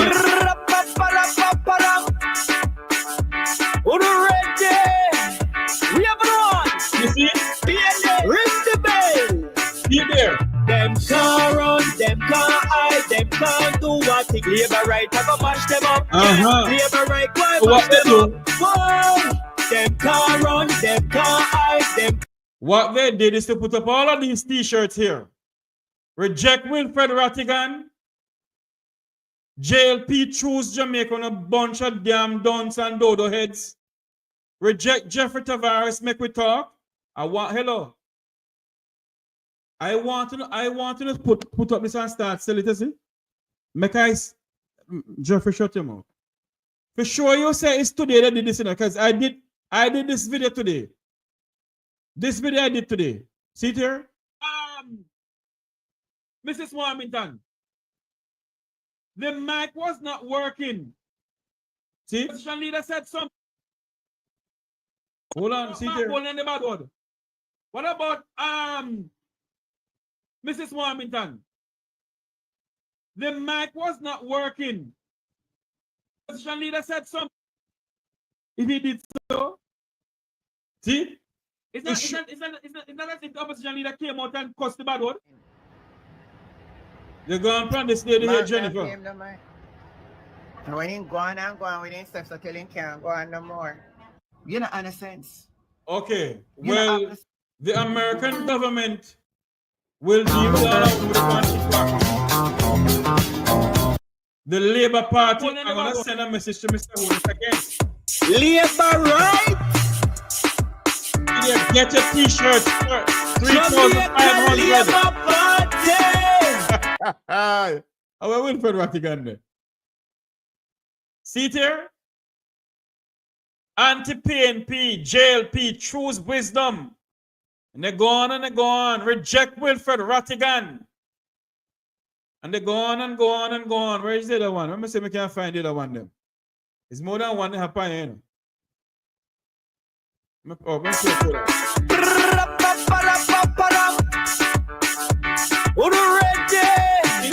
We have one. Ring the bell. Them can't run, them can't hide, them can't do what they Labour right, I go mash them up. Yeah, Labour right, why mash them up? Whoa! Them can't run, them can't hide, them can't do what they bunch of idiots. 954-529-8030. It's now 9 o'clock. Maybe I should just come off now or what? Not getting any calls. So there was somebody calling us earlier on. We tried to call them, but they didn't answer. Conrad is on the phone, so I couldn't answer the phone with them, with Conrad on the phone with them. So that's where it's on. That's what's going on TikTok now. It's all over TikTok. Like I send this number here to somebody.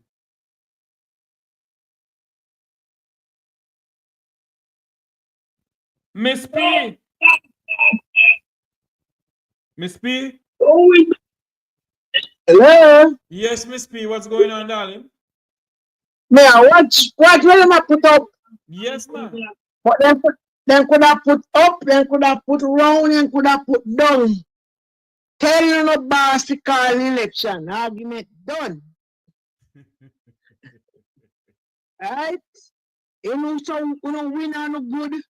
I know all right, and we are choose whatever we say. Call election and we show what we are going to choose, baby. No problem. No, hold on a minute. Say no to PNP propaganda media. Jeffrey Tavares head the list. Second by Wilfred Rattigan. Then third by Jennifer Rose. Fourth, some. Yes. On all Andre the Panito.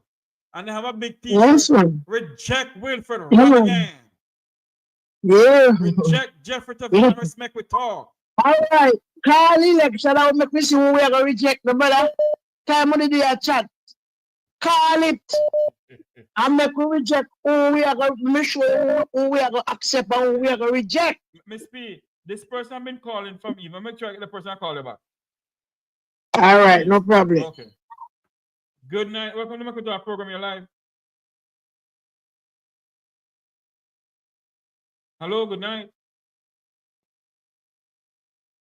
This is what's going on here. I answer the phone. Hold on. Let me call back the person then.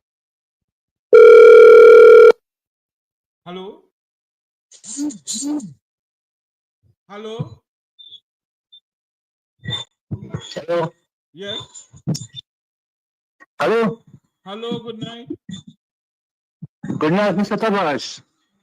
Yes, sir. Every time I sit down and watch the program and I enjoy myself, you promote the right negativeness. Why are you doing that to me? How you do it, you know? Every time I sit down and I enjoy your show, you bring on some of the other right negative and distract me. Let me ask you a question. Yeah. Why about this a while ago? I don't want to hear that, man. We watch the program and we enjoy it. No. We never watch the program. We never watch the program, sir. You do not tell me how to run my program. They are putting up Not something gonna run the about program. They are Let me putting say up something always about me. when They are putting up something enjoy about the me. program. They are putting up something about me. So I have all the right to When you talk about enjoy it. So tell me to stop watch your program. Can you enjoy your program how well you watch it? putting up And something you about promote me. negative. They are You putting up know something about what you know negative. Your campaign for you, right? When you play negative something, when I good talk people. Come on, watch your program. They are putting up something about me. So I have a right to put it up. I have a right to put it up. So if you don't want to see this, up to you. I can't call back my speed.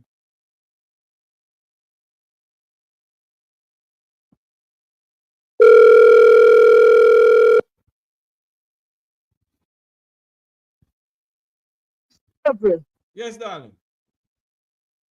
Yeah, man, make them go and put up anything when they want to put up. I feel a problem that tell them call election.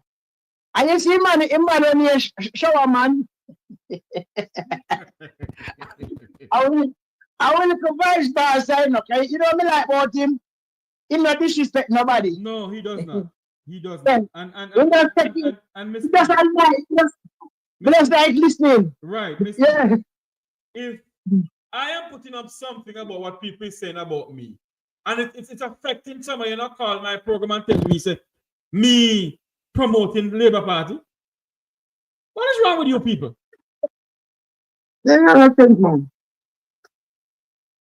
What is wrong Sir, with you people? definitely promote the Labour Party. You know what? Put up, fish up at the evidence. Fish up where them put up. Simple as that. I will have time to waste by Labour Party. Labour Party, all right. Tell them call election. Argument done. Because nobody can so fool. They are all boss them. But I what you want to show to. Yeah. Manchester, they reach with the old boss them. If you boss them, if you pick the guy school don't work yet. So you reach up for William. Back, put Miss P. They have up your picture on Miss P. Taurus. I'm up my picture. Mm-hmm. And you're my one good. They're going on good, man. Effort to be more Just that way that. Them going on good. I'm a one good. I really don't care who they want to put up. I think I really care. And then I realize they're promoting me. Who is this person named P? If you're not a member of the Labour Party sending me these things, you know what? What the hell do you know? Let's talk about something different. Miss P, so tell me something. What do you think gonna happen in this election coming up? Well, my opinion, we have to be vigilant because as far as we see where security is concerned, my opinion, I feel like the police are work with the ruling party. They must know why they're doing it. My opinion. But not the soldiers them. My opinion. But no matter what they do, them are going to lose. Yes. They must rule. People. Hello, Miss P? Hello? Hello, yes, sir. Oh, Mr. Go ahead, sir. Hello? Hi, how are you, sir? I am good, sir. Yeah. Oh, I was listening to you earlier when you mentioned about the Governor General. Yeah, somebody was asking the question about, I didn't remember, yeah, somebody was asking, I don't know if it was you was asking about the Governor General. Yeah, but I saw today they had a swearing for a cluster in Hanover. And the Governor General was there. But I saw him walking with a walking stick. So it means that something is not too right with him. The Governor General went under a surgery, sir. He did a surgery, sir. Yes, but I understand that the surgery didn't go too well. Oh. That allegedly, let me use that word. Right. So that was what I was calling you earlier to set here when somebody was asking about having children. Oh, okay. I see. Well, yes. So, watching your show, sir? Yes, sir. All right. Thank you for watching it, sir. Good. Thank you. Hello, good night. Welcome to the program. What is this? What happened to Miss P a while ago? Miss P? Hello? What happened to the phone a while ago? Are you on the old man? Okay. Hmm. Then say the GG to the Hanover, like the swearing in my custos. Okay. You still a walk on him? Must be. I know I can do, you know. Miss P, talk to me. Yeah. Talk to me, because we're gonna wrap up soon. So just talk to me before we wrap up. Yeah, man, just tell them to call election. Now I'm not moving to them. Now I'm trying to respond them. Just call election and get you over with. All right. All right, Miss P. Thanks much. Yeah, man. Cool. I see wherein Chris D put up a thing here, and it's so true. The Jamaican dollar is 161 for US. They're pumping millions of dollars in the kitty to save the dollar, you know. They're putting up money to save the dollar.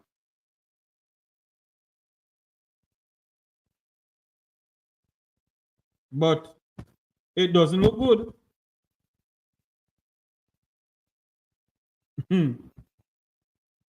Oh, Lord. It does not look good at all. The Jamaican dollar is going down Timber Hill. And you don't hear them talking about it. You don't hear them talking about it. So I wonder what's going on.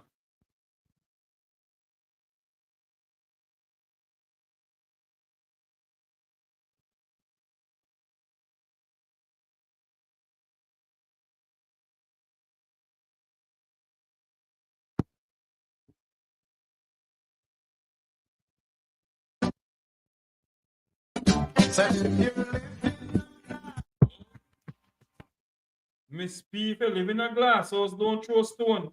Then send back another one again. All right. Thank you very much for sending these things. I know your person watched my program. Thank you very much. They can do it. You don't want to do. I really listen to me. It's if they don't touch me or touching a member of my family, I don't want to do. A bunch of idiots. We're gonna say so long for tonight. Remember that we have t-shirts for sale. Join us tomorrow evening, I think, yes. And join us on the Reason Ratigan program on Saturday, where we'll be speaking some more about the bus saga and other issues. I think I'll be on the program on Saturday. I don't remember. I think I'll be on the program. But join with Ratigan on Saturday for the Reason Ratigan program. And also on Monday,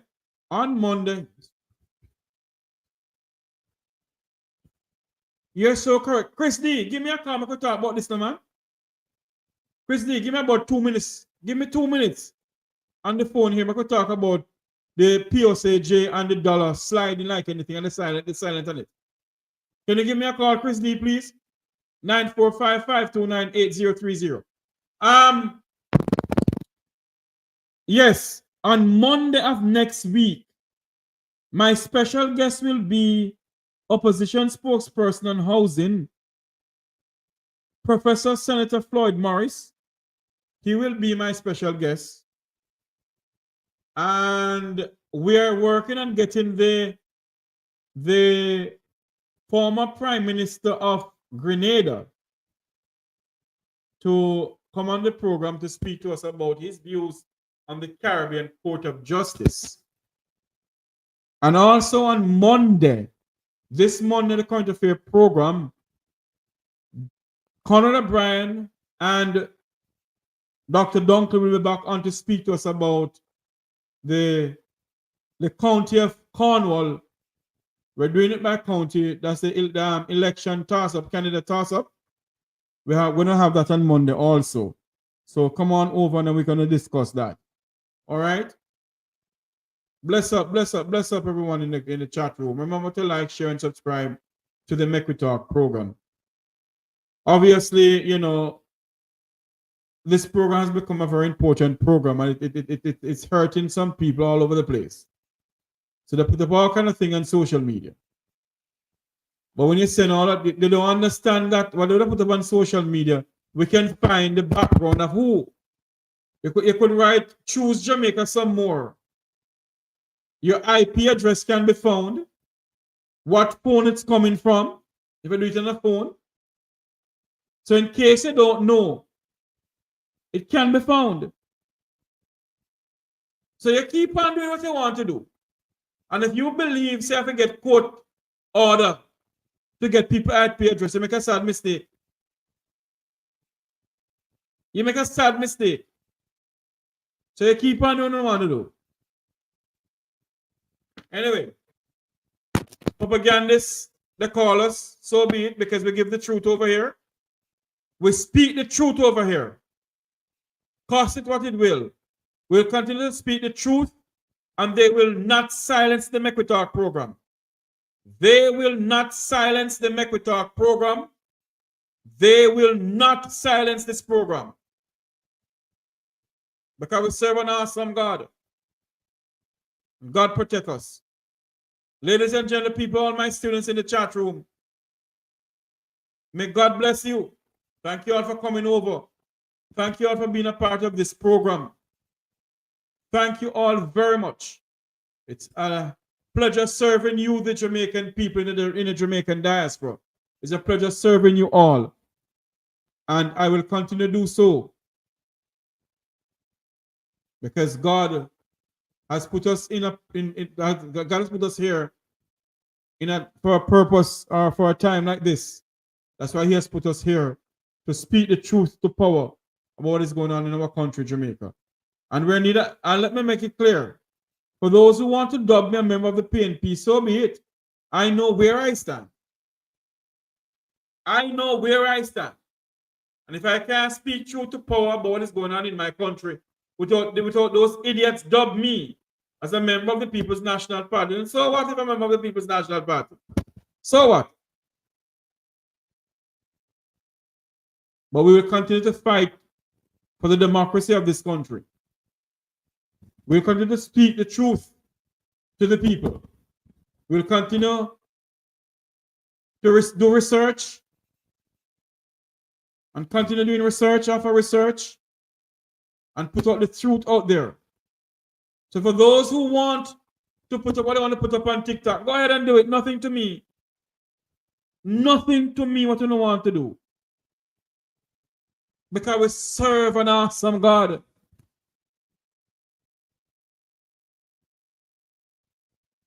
Somebody say I must make an example of them. Nobody drink your porridge when it's hot, you know. Don't drink your porridge when it's hot.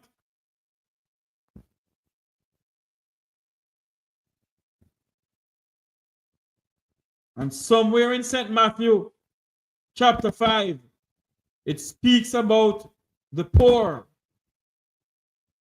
So for those who are stealing poor people money, and those who get contract and they can't do the work and getting money under false pretense, we serve an awesome God. And He doesn't like ugly. He does not like ugly. And if you think that we are going to stop, you make a sad mistake. As long as I have breath in me, I will speak truth to power for the people of Jamaica and the people of the Caribbean. as we go off here tonight, this program tonight,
strength, make we reason, make we talk.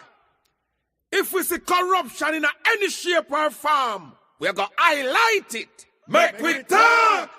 Jeffrey Tavares represents yard and broad and the entire diaspora. As long as it affects the life of our nation, uncover the truth, make we reason, make we talk. And we don't care about no vumva viva va, no upper echelon, nobody is not above the law. As long as it now help Jamaica, make we talk. Okay, I was told that there was no sound coming from the thing. Let me go back and do what I was doing. I do apologize for that. I thought you were all hearing me. As I end the program tonight, let me read something to you all. It is today that our best work can be done, and not some future days or future years. And the sense of urgency is what we must have today. Knowing, as the saying goes, eternal virtue is the price of liberty. The price of liberty, my Jamaican people, is to stay alert, seek the truth, and to actively participate in the fight for the soul of Jamaica's democracy. It is today that our best work can be done, not some future days or future years. And the sense of urgency is what we must have today. Knowing, as the saying goes, eternal virtue is the price of liberty. The price of liberty, my Jamaican people, is to stay alert, seek the truth, and to actively participate in the fight for the future and the soul of Jamaica's democracy. Remember to like, share, and subscribe. And for those who can pray, remember me in your prayers. Because the enemy is about us, but we serve an awesome God. And no one will ever stop this program. This program was ordained by Almighty God. And for those who believe that they can stop this program, for those who believe that we must not speak, for those who believe that we must just shut our mouth, we will not. For those who believe that we're telling lies, for those who believe that we must shut our mouth because of your bro God. For those who believe that we must shut our mouth because you work at JUTC, or Manchester Bay Metro, or Corner Regional Hospital, or within the walls of Parliament, we will not shut our mouth. We will continue to fight and speak out for the poorer class of Jamaicans. And if what we're saying is not true, why do you want to shut our mouths? Why do you want to shut our mouths? And for those who continue putting up pictures after pictures with either myself or Wilfred Radigan, we will not stop. We will continue to fight. We'll continue to fight and defend the people of Jamaica. And let me make something clear to Idiot Amin. Because Idiot Amin, you're behind this. Nothing that you do or say or try to do will not bring down the Make We Talk program. Will not shut the Make We Talk program up. I warned you before and I warn you again. Be ye careful what you're doing. Because this is one Tavares is not afraid of you. So continue doing what you want to do. Continue putting all the pictures you want to put up all around social media. Everything leads back to you. So all you don't want to clown on the numbers. It leads back to the belly of the Jamaica Labour Party. And I say to you all tonight, as long as I have breath in my soul and in my body, I will continue to speak out. For the Jamaicans who do not want to speak, we will speak for you. For Jamaicans who are afraid to get up and march, we will march for you. We will speak for you. We will continue to fight for you. For those who are in the inner city of this country, because you're afraid of those in authority, like Idiot Amin, who continue lying to the people of this country. Let me make this absolutely clear tonight. This program and other programs, we are not afraid of you all. You all had said that you can find us and have the capability to find us. Then go ahead. Go ahead. I heard you, Mr. Man, and I'm not one of those things you said a while ago. But let me make this absolutely clear. The authorities in the United States have gotten every single number that WhatsApp me. Every single number. And we know where this number leads. Have a good night, everybody. May God bless you. And may God bless our island home, Jamaica land we love. Good night, everyone. Remember to like, share, and subscribe to the Make We Talk Jeffrey Tavares YouTube program. Remember that come next week, Monday, our special guest will be Professor Senator Floyd Morris. He will be my special guest. He'll be speaking opposition spokesperson on housing. We're also going to have election toss-up with Conrad O'Brien and Dr. Karen Dunkley. Good night, everybody. God bless you. Make we talk. Unity is strength. Make we reason. Make we talk. If we see corruption in any shape or form, we're going to highlight it. Make we talk. Jeffrey Tavares represents yard and broad and the entire diaspora. As long as it affects the life of our nation, uncover the truth, make we reason, make we talk. And we don't care about no vumva viva va, no upper echelon, nobody is not above the law. As long as it not help Jamaica, make we talk. Make we talk. Unity is strength. Make we reason. Make we talk. If we see corruption in any shape or form, we're going to highlight it. Make we talk. Jeffrey Tavares represent yard and broad and the entire diaspora. As long as it affect the life of our nation, uncover the truth, make we reason, make we talk. And we don't care about no vumva viva va, no upper echelon, nobody is not above the law. As long as it not help Jamaica, make we talk. Make we talk. Unity is strength. Make we reason. Make we talk. If we see corruption in any shape or form, we're going to highlight it. Make we talk. Jeffrey Tavares represent yard and broad and the entire diaspora. As long as it affect the life of our nation, uncover the truth, make we reason, make we talk. And we don't care about no vumva viva va, no upper echelon, nobody is not above the law. As long as it not help Jamaica, make we talk. Make we talk. Unity is strength. Make we reason. Make we talk. If we see corruption in any shape or form, we will highlight it. Make we talk. When the game gets rough and this life just seems so tough, make we talk, my people. Make we talk. Uncover the truth. Make we reason. When this town becomes an ugly place, don't let it erase the smile from your face. Make we talk, people. Make we talk. Make we talk. Conversation is the key, a guiding light for you and me. Spark the talk and you will see conflict solver A to Z. World leaders master the art of self-defense just by talk. So people, make we talk. Hey, we're living in a world that on ourselves we must depend.